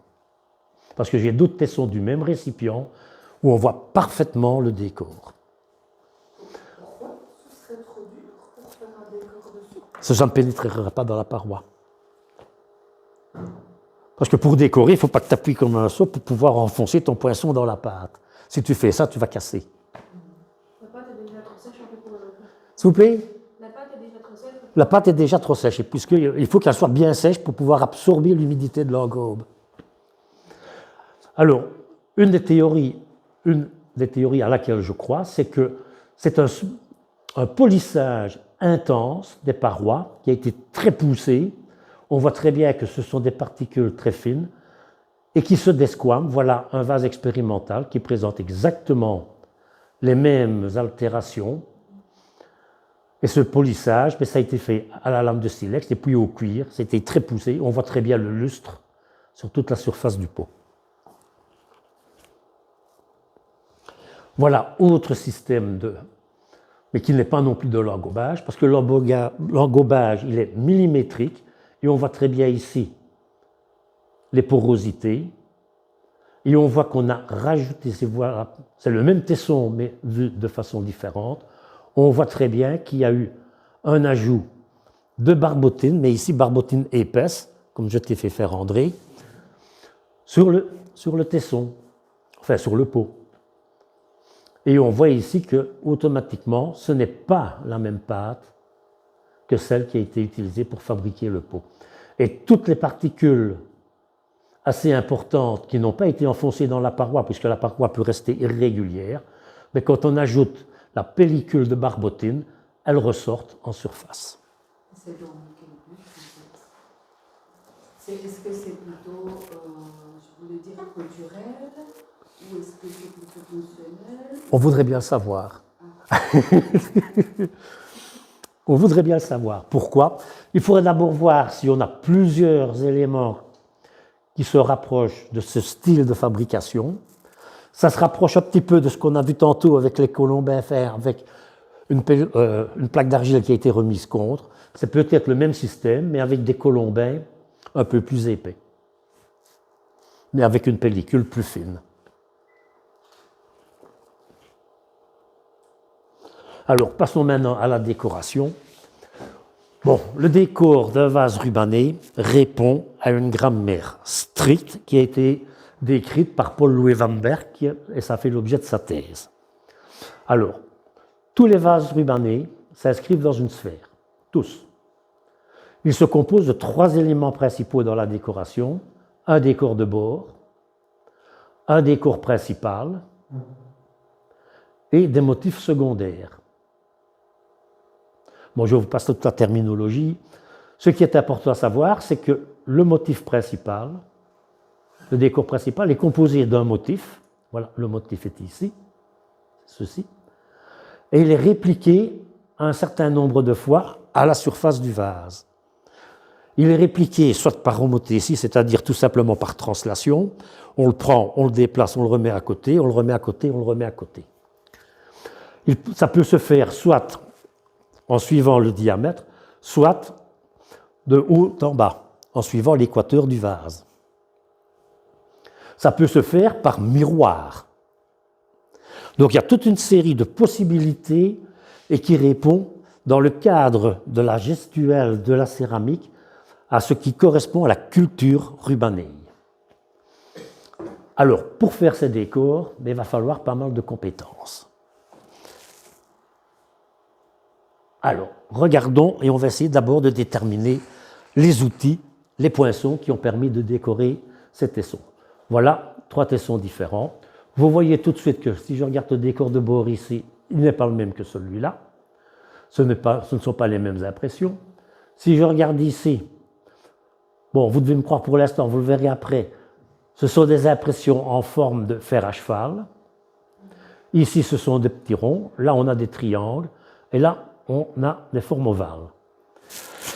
Quand il a fait sa thèse, Paul-Louis Van Berck a fait faire à Hauser une série de tests sur plaquettes d'argile avec un poinçon pour en arriver à la conclusion qu'il était impossible de déterminer la forme de la tête d'un poinçon, étant donné que, et voilà, non, c'est par ici, les expérimentations que j'ai menées sur toute une série de poinçons et des plaquettes d'argile, vous voyez que le même poinçon a été utilisé pour faire ceci, et on voit automatiquement que les formes sont très différentes de l'une à l'autre, en fonction du positionnement de la main par rapport à la paroi et du positionnement de la main par rapport à l'axe des impressions. Mais ce qu'il n'avait pas regardé, c'est que toutes les impressions possèdent les mêmes caractéristiques. Pour ce poinçon, on a un bord rectiligne, vertical, avec une partie bombée. On retrouve cela de côté, quelles que soient les empreintes.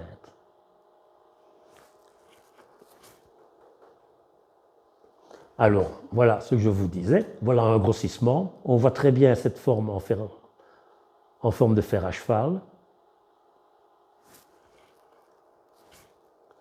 Ici, on voit très bien la forme ovalaire, tout en rondeur, ici, alors qu'ici, on a une partie ronde, une paroi verticale à ce niveau-ci, et ici, cette paroi-ci, qui est plane et en pente légère. Si on prend cette forme triangulaire-ci, on voit qu'on a une paroi rectiligne, oblique, avec, ici, en arrondi et en pente légère. Alors, à partir de là, quels sont les poinçons qu'on aurait bien pu utiliser pour fabriquer ça? On se doute bien qu'il est impossible de faire cette forme-ci pour ressembler à celle-là. Ce n'est pas possible. Donc, automatiquement, j'ai essayé différents poinçons. Une tête arrondie, une partie plate, et puis on a essayé le poinçon et il correspond exactement à l'impression qui est ici. Alors, pour le maintien du poinçon, il suffit de regarder la partie la moins pentue de l'impression et elle va toujours indiquer où se trouvait la main du potier pour faire l'impression. Donc il est possible de dire si le poinçon était tenu dans l'axe du rang, perpendiculaire à l'axe du rang ou à tel degré par rapport à l'axe du rang. Et on peut déterminer les bouchées pointillées. Alors, gaucher et droitier, pour certains, oui, mais bien souvent, non. On va y venir. Parce que ça dépend de la façon de tenir le pot. Si je travaille un pot pour le décorer, je mets ma main droite, ma main gauche dans le vase, je décore comme ça, de gauche à droite. Mais je peux très bien le faire là avec la main et le décorer, et j'aurai exactement la même chose. Tu ne verras pas la différence.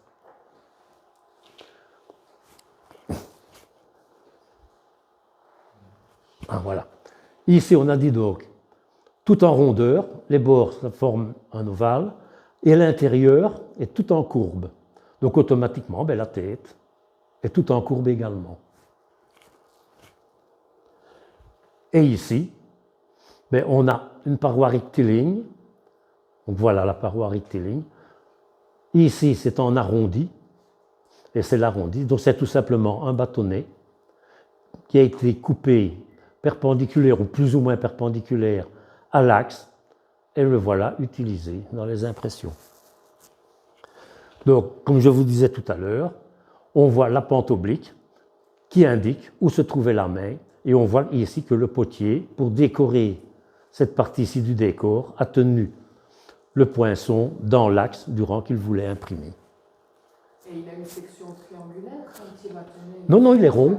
Il est rond. Il est rond. Tout simplement. Ça peut être de l'os, ça peut être du bois. Moi, j'ai fait ça avec du bois de bouis. Les matières, tu ne saurais pas. Parce que des types de poinçons, tu regardes dans la publication sur le poinçon, la publication qui date de je ne sais plus quelle année, c'est le tome précédent, celui-ci. Sur l'utilisation du poinçon, c'est paru dans l'avant-dernier bulletin des chercheurs, où j'ai montré les différents types de poinçons qui ont pu être utilisés. Il y en a plus d'une dizaine de formes différentes. Pour pouvoir décorer une surface, une sphère, c'est pas facile, c'est pas évident, et vous ne sauriez pas le faire sans certains principes préalables, c'est-à-dire prendre des points de repère. Alors, ces points de repère, c'est tout simplement mettre des indications à la surface du vase pour savoir d'où je dois aller à où. Si je ne fais pas ça, impossible de pouvoir m'y retrouver. Sur les vases qui sont bien finalisés, où le potier a travaillé soigneusement, on ne les voit plus, bien entendu. Mais heureusement, certains n'ont pas été aussi soigneux que d'autres. Et on voit très bien ici que les bordures du ruban, qui est ici, arrivent dans ce point-ci. On voit très bien que les deux bordures ont altéré la forme du point. Donc ceci existait avant ce tracé-là. Ici, voilà une cupule, et si vous regardez le détail, voilà le sillon, voilà un fort grossissement, et on voit que le sillon pénètre à travers la paroi de la cupule qui était antérieure avant. Donc ceci était un point de repère pour le potier pour pouvoir arriver avec son sillon. Eh bien, c'est une question que je me suis toujours posée. Quand ils faisaient leur ruban comme ça, comment est-ce qu'ils arrivaient, quand on fait le tour du pot, à retomber? Oui, oui. Eh bien, ils avaient des points de repère pour pouvoir justement se retrouver et savoir aller de où à où. Ici, la même chose. Dans ce décor de bord, il y a des points qui sont décalés, vous voyez. Le premier rang est parfaitement rectiligne. Ici, ce point-ci est décalé. Et si on regarde les rubans, les bordures arrivent à ce point-là. Voilà l'axe ici représenté. Donc automatiquement, ce point-ci, s'il avait été mis dans le décor finalisé, comme potier, je sais où je dois aller. Donc par conséquent, ce point-ci a été effectué, a été mis avant la réalisation du bord. Et alors le potier, pour essayer de ne pas avoir trop de décalage, il a adapté le tracé de son deuxième rang du décor de bord pour arriver, pour que ce soit plus ou moins harmonieux. Donc l'anomalie est intentionnelle? Oui. Oui, oui. Ça veut dire qu'il y a eu ce point-ci, le tracé des bordures, et puis il a fait son décor de bord après. Et il a ajusté son tracé en fonction de ce qu'il avait. Alors, une fois que les points sont mis, c'est très bien, mais le décor n'est pas encore fait. Comment est-ce que je vais faire pour aller de ce point-là à ce point-là? Donc, automatiquement, étant pas très soigneux, ben, on voit ici, vous voyez, là, ce petit trait. On voit ici ce petit point et un trait là. Et on en voit un là. Mais il y avait un premier tracé qui a été effectué. Puis il s'est aperçu que, voilà, c'est le même tesson que tout à l'heure, le point de repère est là, l'autre point de repère était ici. Pourquoi n'a-t-il pas fait une cupule qui s'est contentée d'un petit point? On n'en sait rien. Ça, on ne saurait pas comprendre. Mais on s'aperçoit qu'il a dû réajuster pour arriver, pour avoir plus ou moins une symétrie correcte. Et ceci, c'est un pré-tracé qui était mal effectué et il l'a recorrigé par après. On voit ici, sur ce tesson-ci qu'on a déjà observé, on voit le petit point ici du décor de bord, et on voit que le décor, la bordure ici, du ruban, commence à ce niveau-ci, se termine ici, et on a un petit sillon ici. Et qu'est-ce qu'il vient faire là? Ben, tout simplement, c'est le pré-tracé, c'est le tracé initial très faiblement appuyé dans la pâte de la paroi pour voir comment son tracé allait. Et une fois que le pré-tracé était correct, il pouvait réappuyer et passer définitivement pour imprimer la bordure. Et on retrouve la même chose ici. Donc on sait qu'ils avaient des points de repère et qu'ils faisaient un premier tracé préalable pour avoir une disposition et une harmonie du décor.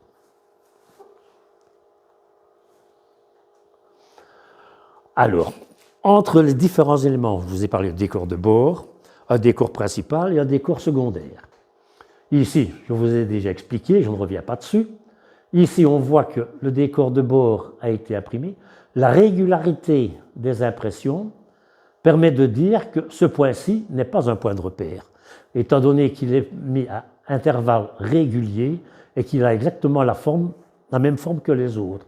Si ce point-ci avait été mis auparavant, il risquait d'avoir le même problème que ce potier-ci. Donc, la bordure du ruban a été tracée postérieurement à ces points-ci. Donc, le décor de bord est antérieur à la bordure du décor principal ici. Et on voit très bien ici au grossissement le poinçon qui est entré dans le point de décoration. À ce niveau-ci, c'est celui que je vous ai montré tout à l'heure, on voit très bien qu'ici que la bordure, elle entre elle aussi dans ce point. Et ici, il y a moyen de voir quelle est la chronologie. Donc ceci se trouvait le point de repère. Il a tracé une première bordure qui est venue et qui revient ici. Il a tracé la deuxième qui revient comme ça. Il a certainement tracé son décor de bord. Et puis la bordure ici est revenue se rejeter dedans après. Donc ce qui permet de dire dans quel ordre le potier a travaillé.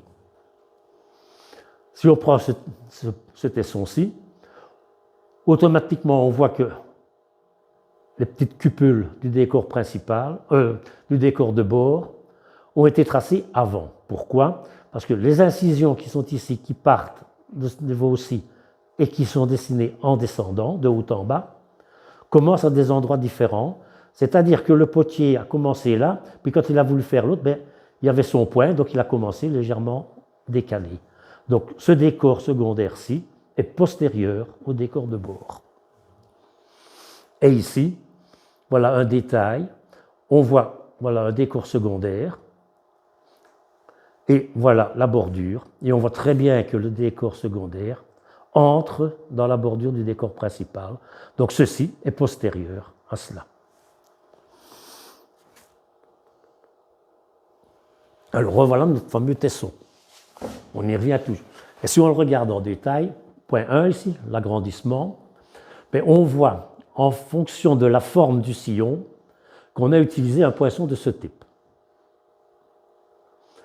Ce poinçon, on l'a utilisé, et puis il l'a retiré petit à petit de son sillon, et il a repris le sillon ici, on voit très bien l'arc de cercle du sillon, on le voit ici, pour repartir, pour continuer. Si on prend le 3, On voit ici le 3, le grossissement. On voit ici l'arrondi et on revoit l'arrondi ici. C'est-à-dire qu'il a tracé à ce niveau-ci le sillon une fois, 2 fois, 3 fois. C'est-à-dire qu'il était fait pour pouvoir suivre son pré-tracé convenablement. Il le faisait en plusieurs séquences et il n'essayait pas de le faire d'un coup.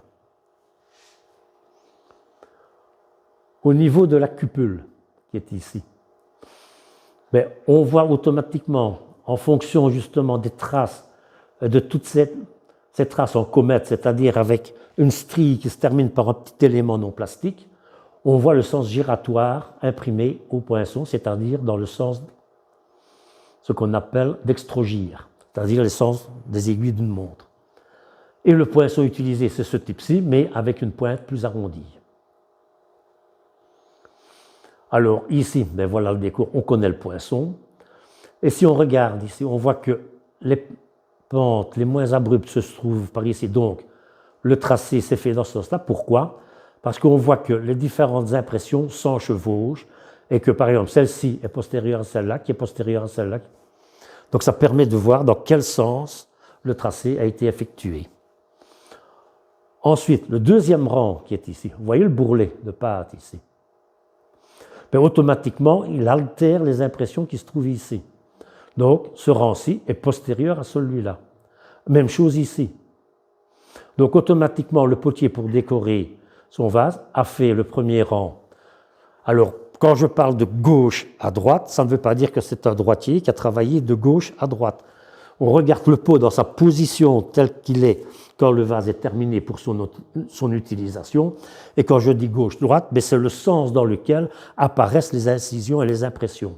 Donc on a ici un sens de gauche à droite et de haut en bas, c'est-à-dire le premier, deuxième, troisième rang.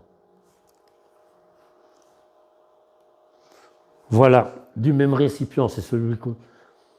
On va regarder cette partie ici. Et alors, voilà, regardez ici, ça ne vous rappelle rien? Mes plaquettes, où on voit qu'en fonction de l'oblique de la main, la façon de tenir le poinçon par rapport à la surface, automatiquement, les impressions vont changer de forme. On a ce phénomène-là sur ce tesson-ci. Donc, ici, on voit que, puisque ça se redresse petit à petit, on voit qu'il est allé de nouveau de gauche à droite. Ici, on voit les formes en forme de fer à cheval, avec la partie plane. Donc, on a refait le rang ici, postérieurement ce rang-ci. Et puis, on a fait cela. Et puis, celui-ci est revenu, celui-là, celui-là. Donc, automatiquement, le potier travaillait, je vais dire, de gauche à droite, même si ce n'est pas de gauche à droite qu'il l'a fait en fonction de la façon dont il tenait son récipient. Et toujours en commençant par le ruban, le rang supérieur, pour finir par le rang. Pourquoi? Lorsqu'il imprimait, pour ne pas altérer les impressions qu'il avait déjà effectuées. Voilà une autre partie. Et ici, on voit très bien que ce ruban, la bordure de ce ruban-ci, est antérieure à la bordure ici. On voit très bien à ce niveau-ci, on voit un bourrelet de pâte. Donc, le poinçon est allé de haut en bas. En déplaçant de la pâte, il a fait un bourrelet qui est venu boucher ce sillon-ci. Donc, cette partie-ci est postérieure à celle-là. Et on a de nouveau ici les impressions en fer à cheval qui vont de haut en bas. Et on voit que automatiquement on a procédé dans ce sens-ci. Et la même chose ici. Voilà, dernière partie du tesson, même problème.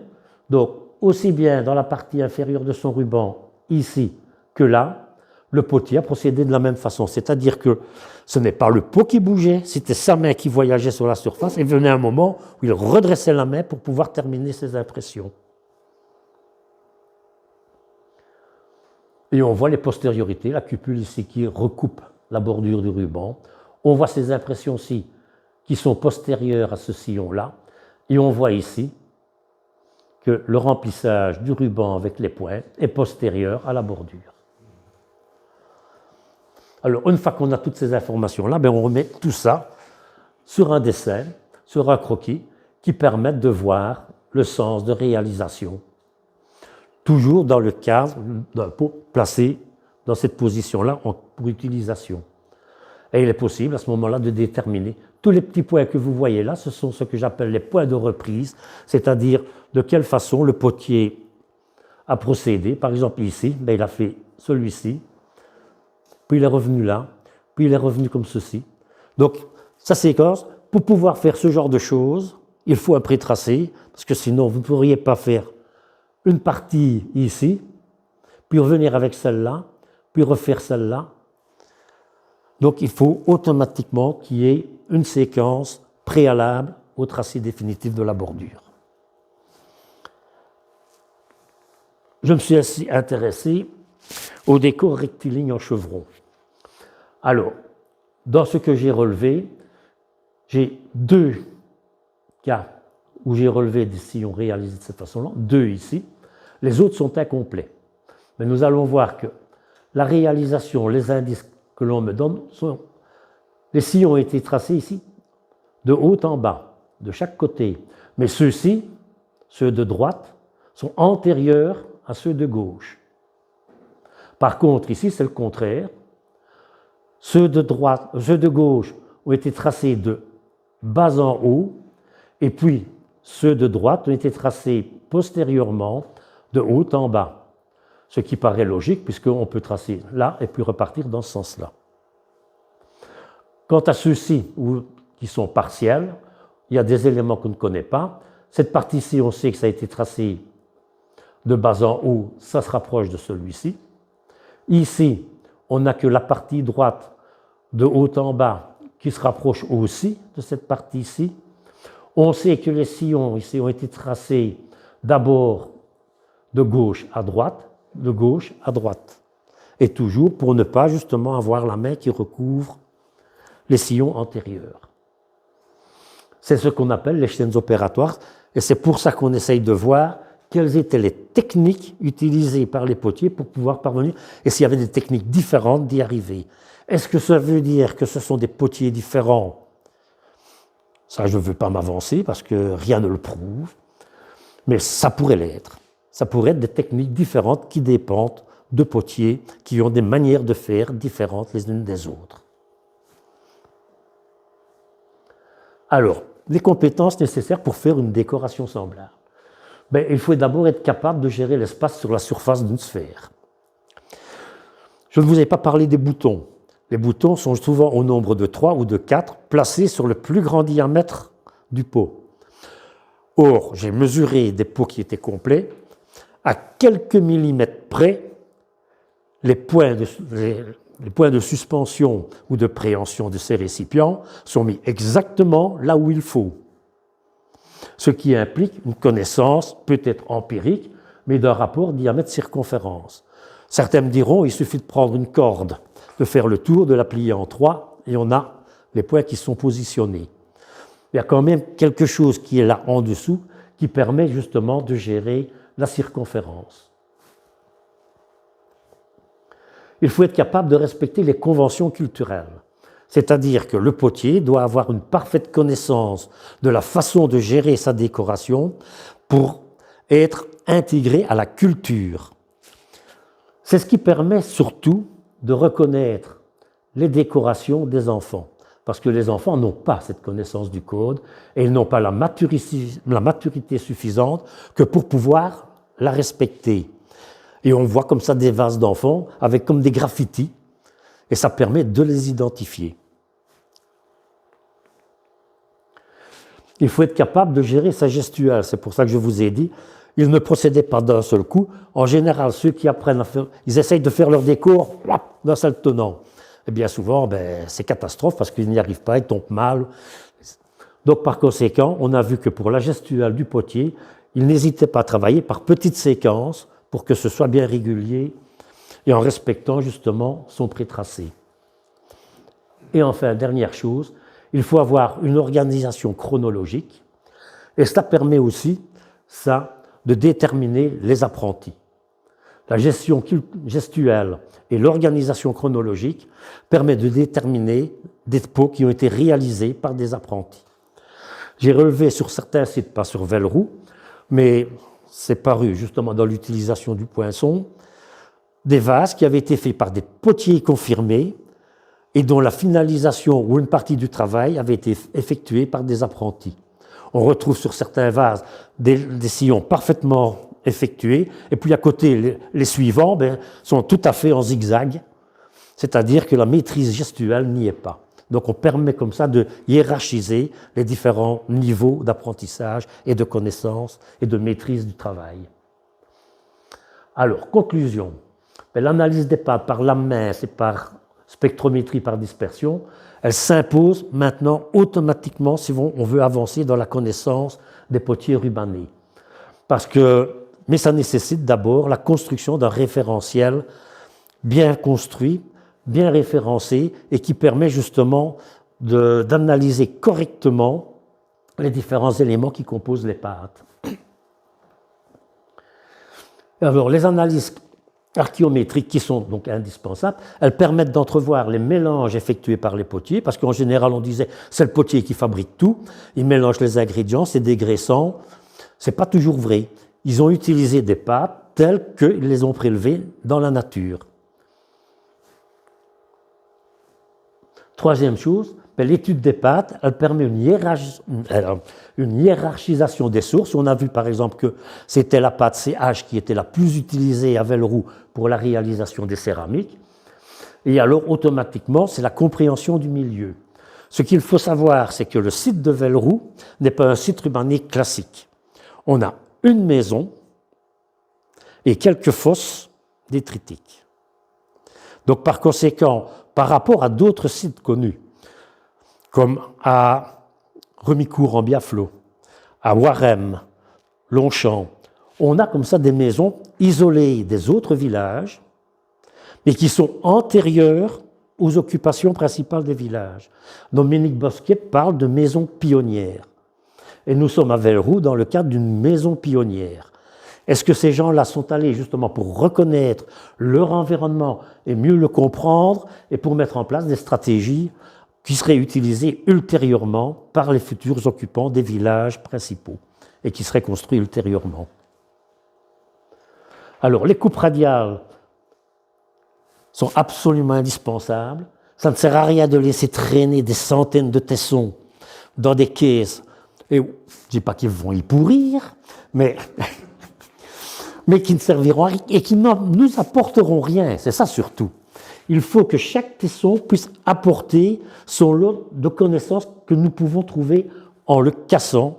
Il faudra peut-être à certains moments aussi le réduire en miettes pour pouvoir analyser exactement les matières qui le composent. C'est à cette seule solution-là qu'on pourra automatiquement progresser dans la connaissance des potiers rubanés. Et alors, les coupes radiales, en fonction des aspects des colombins, mais pour l'instant, moi je suis relativement sceptique, parce qu'on ne sait pas exactement quel geste permet de donner tel aspect à un colombin. Je crois, moi personnellement, et je dois faire des expérimentations pour cela, que le colombin, la façon de former le colombin au préalablement à son positionnement pour fabriquer le vase, joue aussi énormément dans l'aspect que le colombin peut avoir dans la paroi du récipient. Alors, donc, il est hasardeux de vouloir tirer des conclusions sur des chaînes opératoires, des gestes techniques, tant que le lien geste et aspect du colombin n'a pas été défini. Et de tirer des conclusions hâtives sur les chaînes opératoires à partir d'une unique coupe radiale par individu, alors que pour un pot expérimental, 3 aspects dans la disposition des colombins se côtoient pour des gestes identiques. Donc il faudra, Cécile, que pour des vases où on a plusieurs tessons, que je fasse encore des morceaux. Alors, l'analyse et la classification du traitement des surfaces des parois, lissage, polissage, demande des éclaircissements. Toutes les expérimentations que je viens de faire avec différents galets pour polissage à sec, c'est suite à des lectures que j'ai effectuées et des publications que j'ai trouvées sur le cardial et sur des productions céramiques du centre de la France. Le problème, c'est que pour eux, les pâtes ne sont pas les mêmes et les outils qu'ils ont utilisés, pas nécessairement les mêmes que les nôtres. Donc il va falloir voir et comparer ce que cela donne en fonction des céramiques et des moments de réalisation de l'opération, en fonction de la dureté de la pâte au cours du séchage. C'est toute chose qu'il va falloir appréhender progressivement. Alors maintenant, la forme des poinçons, contrairement à ce que certains disaient, mais ça fait déjà plusieurs années, la tête des poinçons est parfaitement identifiable. Donc, on peut maintenant certifier que pour décorer un pot, à Velleroux, il y a au moins 3 poinçons, et pas des 3 poinçons qui ont été utilisés pour décorer les vases. Et parfois, peut-être plus. Alors, déterminer, je réponds à ta question, Martha, déterminer gaucher-droitier ne peut se faire que dans quelques rares cas, dans le cadre de nos connaissances actuelles, étant donné qu'un vase pour être décoré peut être tenu de différentes manières. Alors, la chronologie de la décoration, s'établit, il y a une prise de repère, il y a un pré-tracé, et puis alors, il existe plusieurs façons de poursuivre la décoration. À partir du moment où j'ai mon point de repère, le pré-tracé, ou bien je décore d'abord le bord, je trace d'abord mes bordures, ou je fais d'abord le remplissage, puis je fais le décor secondaire, ou bien je fais le décor secondaire. Donc il y a toute une variabilité de chemins possibles pour parvenir à la décoration d'un pot. Et enfin... Ah, oui, attends. Bon, DB, c'est le décor de bord, DP, c'est le décor principal, et DS, c'est le décor. Ça n'a rien à voir avec la Citroën. Hein.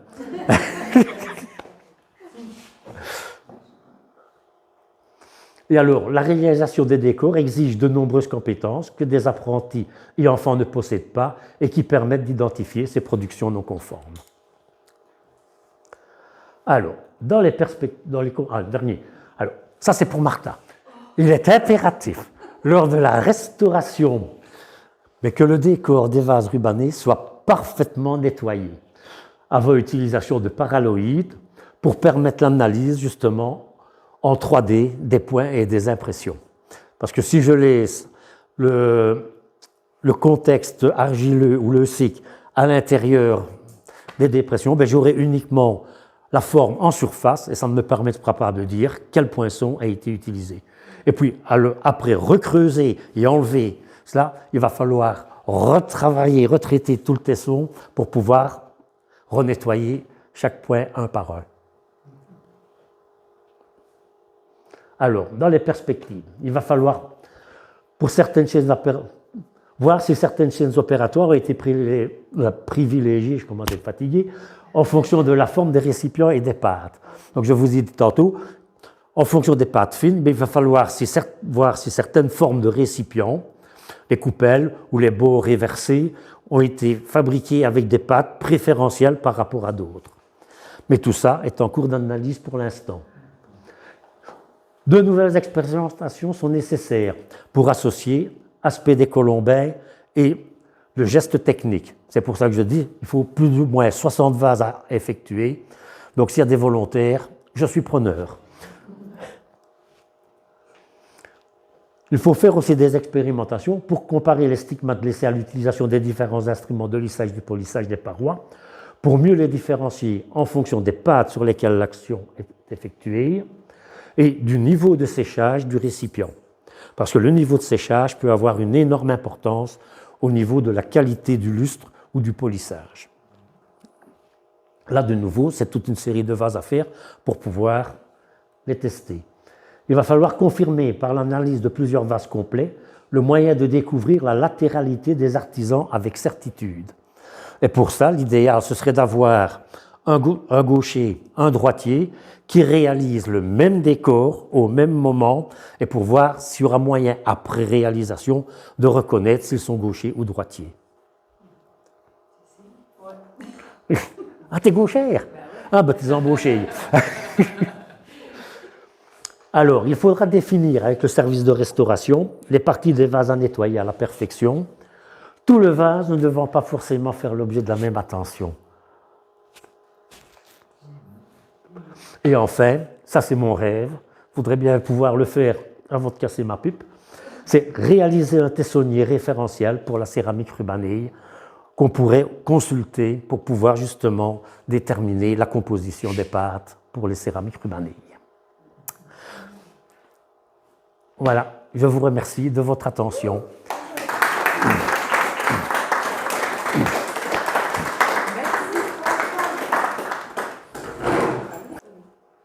Georges.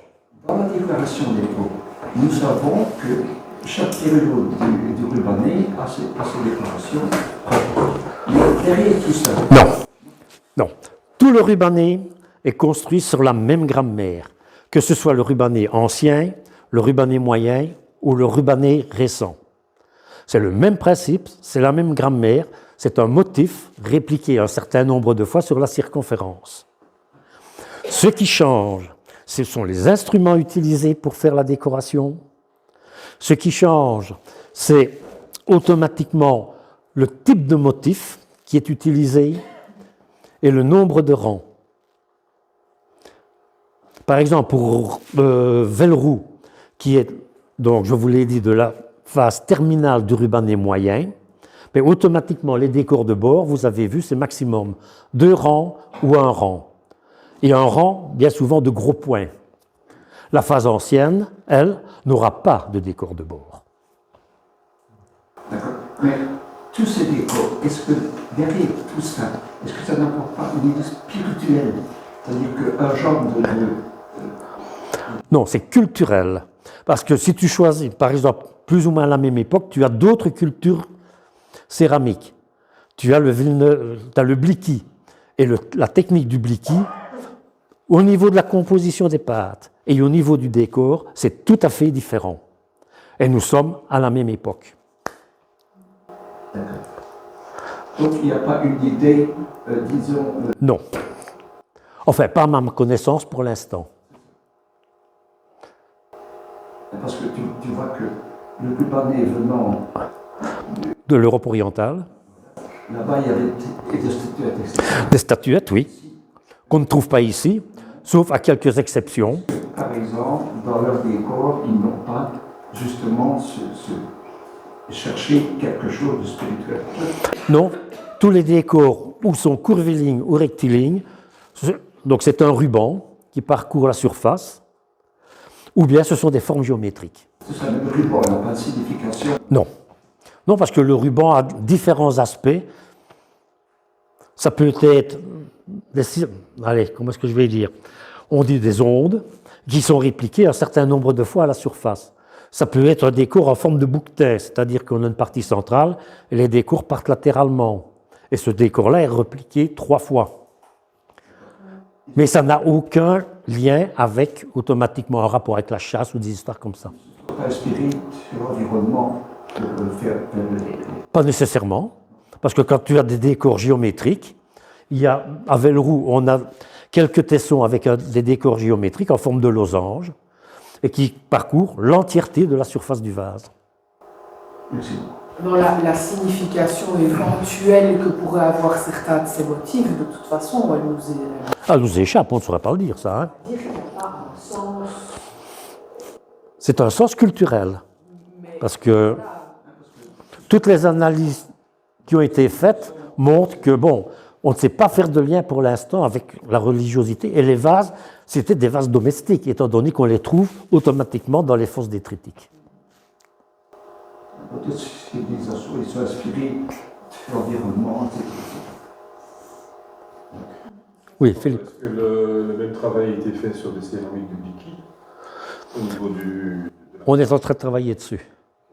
Éric Goumard travaille sur certaines analyses, notamment au niveau des sources de la Dendre et également dans le Hainaut, avec un site qui vient d'être découvert du côté d'Ath. Et il travaille à l'analyse des pâtes, et c'est pour ça que, je ne l'ai pas dit, mais toutes les informations de Velleroux vont être reprises par le groupe Instant, c'est-à-dire un groupe qui a été créé pour justement analyser les pâtes céramiques et les techniques de fabrication. Au niveau des dégraissants maintenant, est-ce qu'ils étaient choisis par opportunisme ou est-ce que à Chaque culture a aussi ses dégraissants. Par exemple, le Blicky, les pâtes sont majoritairement dégraissées à l'os carbonisé pilé. Ce qui n'est pas le cas à Velleroux, par exemple, il n'y a pas d'os carbonisé pilé comme dégraissant. Et si on dit, par exemple, voilà, la matière première que j'ai vient de la vallée de l'Orneau. Oui. Donc ça veut dire que la pâte, c'est une pâte d'un tel type. Oui. Nécessite un dégraissant particulier? Ou est-ce qu'on... Ah ben ça, il va falloir... Bon. Et on choisit le dégraissant? Bon, en fonction des pâtes, parce que la vallée de l'Orneau peut avoir procuré différentes matières premières. Je suppose qu'ils ne sont certainement pas allés jusqu'à la vallée de l'Orneau, puisque dans la vallée de la Méhaigne, ils peuvent avoir trouvé toutes les matières premières dont ils avaient besoin. Or, je vous ai dit, certaines pâtes sont des prélèvements tout à fait naturels et utilisés telles quelles. C'est par exemple la fine à glauconite et la fine à fraction sableuse et glauconite. Ce sont des pâtes qui sont telles que prélevées. Donc ça veut dire que leur part, il y avait quand même une connaissance poussée de... Une connaissance très poussée. Et alors le problème, c'est que bon, vu les modifications urbanistiques et tout ça de nos régions, c'est très compliqué de retrouver exactement les lieux où ils ont prélevé leurs matières premières. J'ai déjà prélevé un petit peu, on a essayé à Grasse-Ologne, hein, et à Grasse-Ologne, j'ai fait des plaquettes, comme je vous ai montré, que j'ai transmises à Éric Goumard, qui a fait des lamesses, qui a fait des analyses en laboratoire, et automatiquement, l'argile prélevée à Grasse-Ologne ne correspond pas du tout aux argiles utilisées à Velleroux. C'est râpé. Christian? Oui, je suis assez perplexe qu'il y avait donc des vaisseaux qui n'avaient pas de dégraissant, en fait. Oui. Alors, pendant que tu dis avant que le dégraissant est indispensable... Oui, mais bon, mais elles contiennent automatiquement déjà du sable.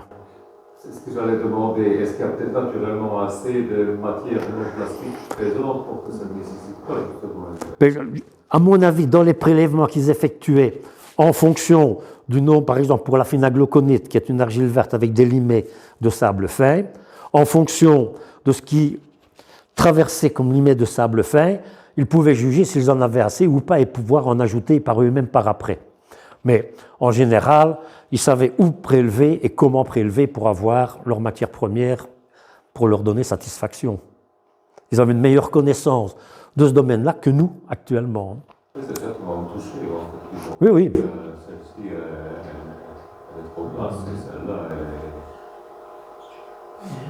Mais j'ai peut-être mal compris, mais est-ce que tu n'as pas dit à un moment que ça ne se voit pas toujours, la différence entre un élément ajouté et un élément prélevé? Ça ne se voit pas toujours. Pour la phénagloconite, c'est certain, c'est la matière telle que prélevée. Pour les chamoteilles, étant donné que c'est une argile de dissolution à laquelle on a ajouté une fraction silteuse, argilo-silteuse, ben ça peut être un mélange naturel prélevé dans les versants, mais ça peut être aussi de l'argile prélevée à un certain endroit, et puis auquel les potiers ont ajouté la fraction silteuse eux-mêmes. Il y a deux possibilités. Ce qui nous fait deux chaînes opératoires différentes. Des trucs sans dégraissant ajouté, t'es sûr? Oui, oui. Mais disons que le dégraissant est compris déjà dans la matière première. C'est le quartz, c'est le sable. Oui.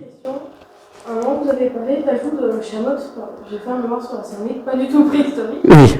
Mais mon promoteur et mon maître de stage en céramique m'ont dit que parfois c'est pas facile de faire la distinction de la chamotte, donc de l'argile déjà préalablement cuite, et simplement des boules d'argile mal mélangées qui pourraient faire potentiellement la même chose. Comment Bon, alors, attendez, on va revenir. Désolée. Non. Si vous regardez ce tesson-ci, voilà, ici. Quand on regarde cette partie ici, à la loupe binoculaire, à un grossissement de 20 fois, mais on reconnaît, par exemple, à ce niveau-ci, et on voit les points rouges ici qui sont dans la pâte, on a une pâte phénagloconite. Et on retrouve comme ça les éléments qui sont en fait les mêmes constituants que les tessons de poterie. Parce que le leuze utilisé comme terre cuite qu'on aurait pu rajouter, à un moment donné, à certains endroits, j'ai cru que c'était cela, et par analyse, Éric Goumard m'a dit non, ce sont des clés pellets parce que c'est tout simplement des nodules d'argile naturels, mais qui ont cuit au moment de la cuisson. Ce sont des clés pellets. Ensuite, et ça c'est une micro-expérimentation que j'ai pu faire avec mon monsieur. Oui. On a pris Samizone pour être sur la chaude. Et on s'est amusé à faire des petites lampes. Moi j'avais les mains pleines de gras, donc on avait dû faire de la bougie. Oui. Et en m'amusant, j'ai un peu lissé la paroi, et justement mes mains pleines de gras. Est-ce que ça serait pas une idée en fait qu'ils auraient pu pouvoir graisser en quelque sorte la paroi externe pour avoir plus de facilité à lisser? Ça ne se lissera pas de la même façon. D'accord. Et en lissant avec de la graisse, vous n'allez pas faire rentrer à l'intérieur, parce que vous avez travaillé une argile fine ici.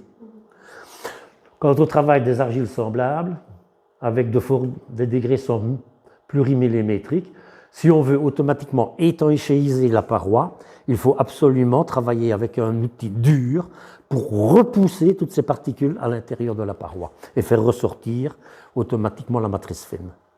Quand on est sur la thématique à propos des angores, donc vous dites qu'il n'y en a pas, mais est-ce que ça serait... Au rubané, hein? Ouais, pour le rubané, hein? Je ne dis pas qu'après il n'y en a pas. Hein? Mais est-ce que c'est possible qu'ils aient lissé avec une poudre colorée, par exemple de l'ocre ou ce genre de choses, posée sur la peau, qu'ils aient frotté avec ça, et que la couleur se soit imprégnée dans la surface, ce qui expliquerait quand il y a une descomation que la couleur disparaisse? Non, parce que automatiquement, voilà, si vous regardez par exemple le tesson ici, c'est pas parce que la coloration est orangée et que le fond est noir qu'on a automatiquement de l'ocre. C'est pas vrai. C'est dû à la cuisson. C'est une cuisson oxydante qui a suivi une cuisson réductrice. C'est-à-dire une cuisson préalable en absence d'oxygène, et puis il y a eu une recuisson ultérieure en présence d'oxygène. Oui, mais je me dis peut-être que la couleur aurait pu être remportée par une technique pareille, c'est pour ça. Donc on a déjà essayé avec de l'ocre, et à la cuisson, ben, ça disparaît. D'accord. Malheureusement. Oui, oui. Par contre, il y a des décorations post-cuisson qui existent. Une fois que le décor est fait, on a retrouvé des vases où toutes les impressions, on retrouve de l'ocre en poudre dans ces impressions-là. Et généralement, ce sont les vases particulièrement bien décorés et qui ont été cuits en cuisson réductrice, donc qui sont noirs et où le carbone s'est déposé sur les parois. Et ça fait ressortir automatiquement le motif. Et il y a une nouvelle découverte, mais ça je ne peux pas en parler parce qu'on n'est pas encore tout à fait certain. C'est pour bientôt. Du coup, niveau conservation, en fait, vu comme ça, pour moi c'est un décollement. Qu'est-ce qui fait que dans certains pots, dans ce type-là, il y a une partie supérieure qui s'enlève? Mais cette desquamation-là, automatiquement, c'est dû à un polissage peut-être très intense, et vu le contexte d'enfouissement et l'acidité des sols, automatiquement cette pellicule-là se détache. Tu verras que ça part en lambeaux. Et si tu frottes dessus, si tu le touches un petit peu trop, il y a tout qui part. C'est un tesson qu'il faudra que je donne à la restauration pour pouvoir le consolider au paralloïde. François, c'est pas possible que cette desquamation soit liée aussi à la cuisson, parce que comme tu expliquais que c'est lié au fait que tu as eu d'abord une cuisson réductrice et puis cuisson oxydante, en fait ta partie externe est surcuite en fait. Non. Ah, ok. Tout simplement, quand tu fais une cuisson réductrice, ton pot va être noir, ce sera couvert de carbone. Oui, mais ça a été recuit. Et alors, quand tu vas oxygéner ton four, automatiquement, ta paroi, elle va rougir. D'ailleurs, on remarque dans certaines cuissons, en fonction des pâtes qu'on utilise, tu vas avoir des plages rougeâtres, des plages brunâtres, des plages noires, en fonction de la position du pot dans des cendres ou dans le four. C'est dans le cadre de la même cuisson, dans le même four. Oui, c'est dans le même four que tu peux avoir différentes colorations en fonction de la position du pot, s'il est encore dans les cendres ou pas. Et donc, quand il y a des taches noires sur ce pot-là, donc cette pellicule qui s'enlève, elle peut être aussi bien noire, quand c'est à l'endroit de taches noires, que rouge. Oui. Autour d'un verre dans notre local, et je peux aller chercher. Autour d'un pot.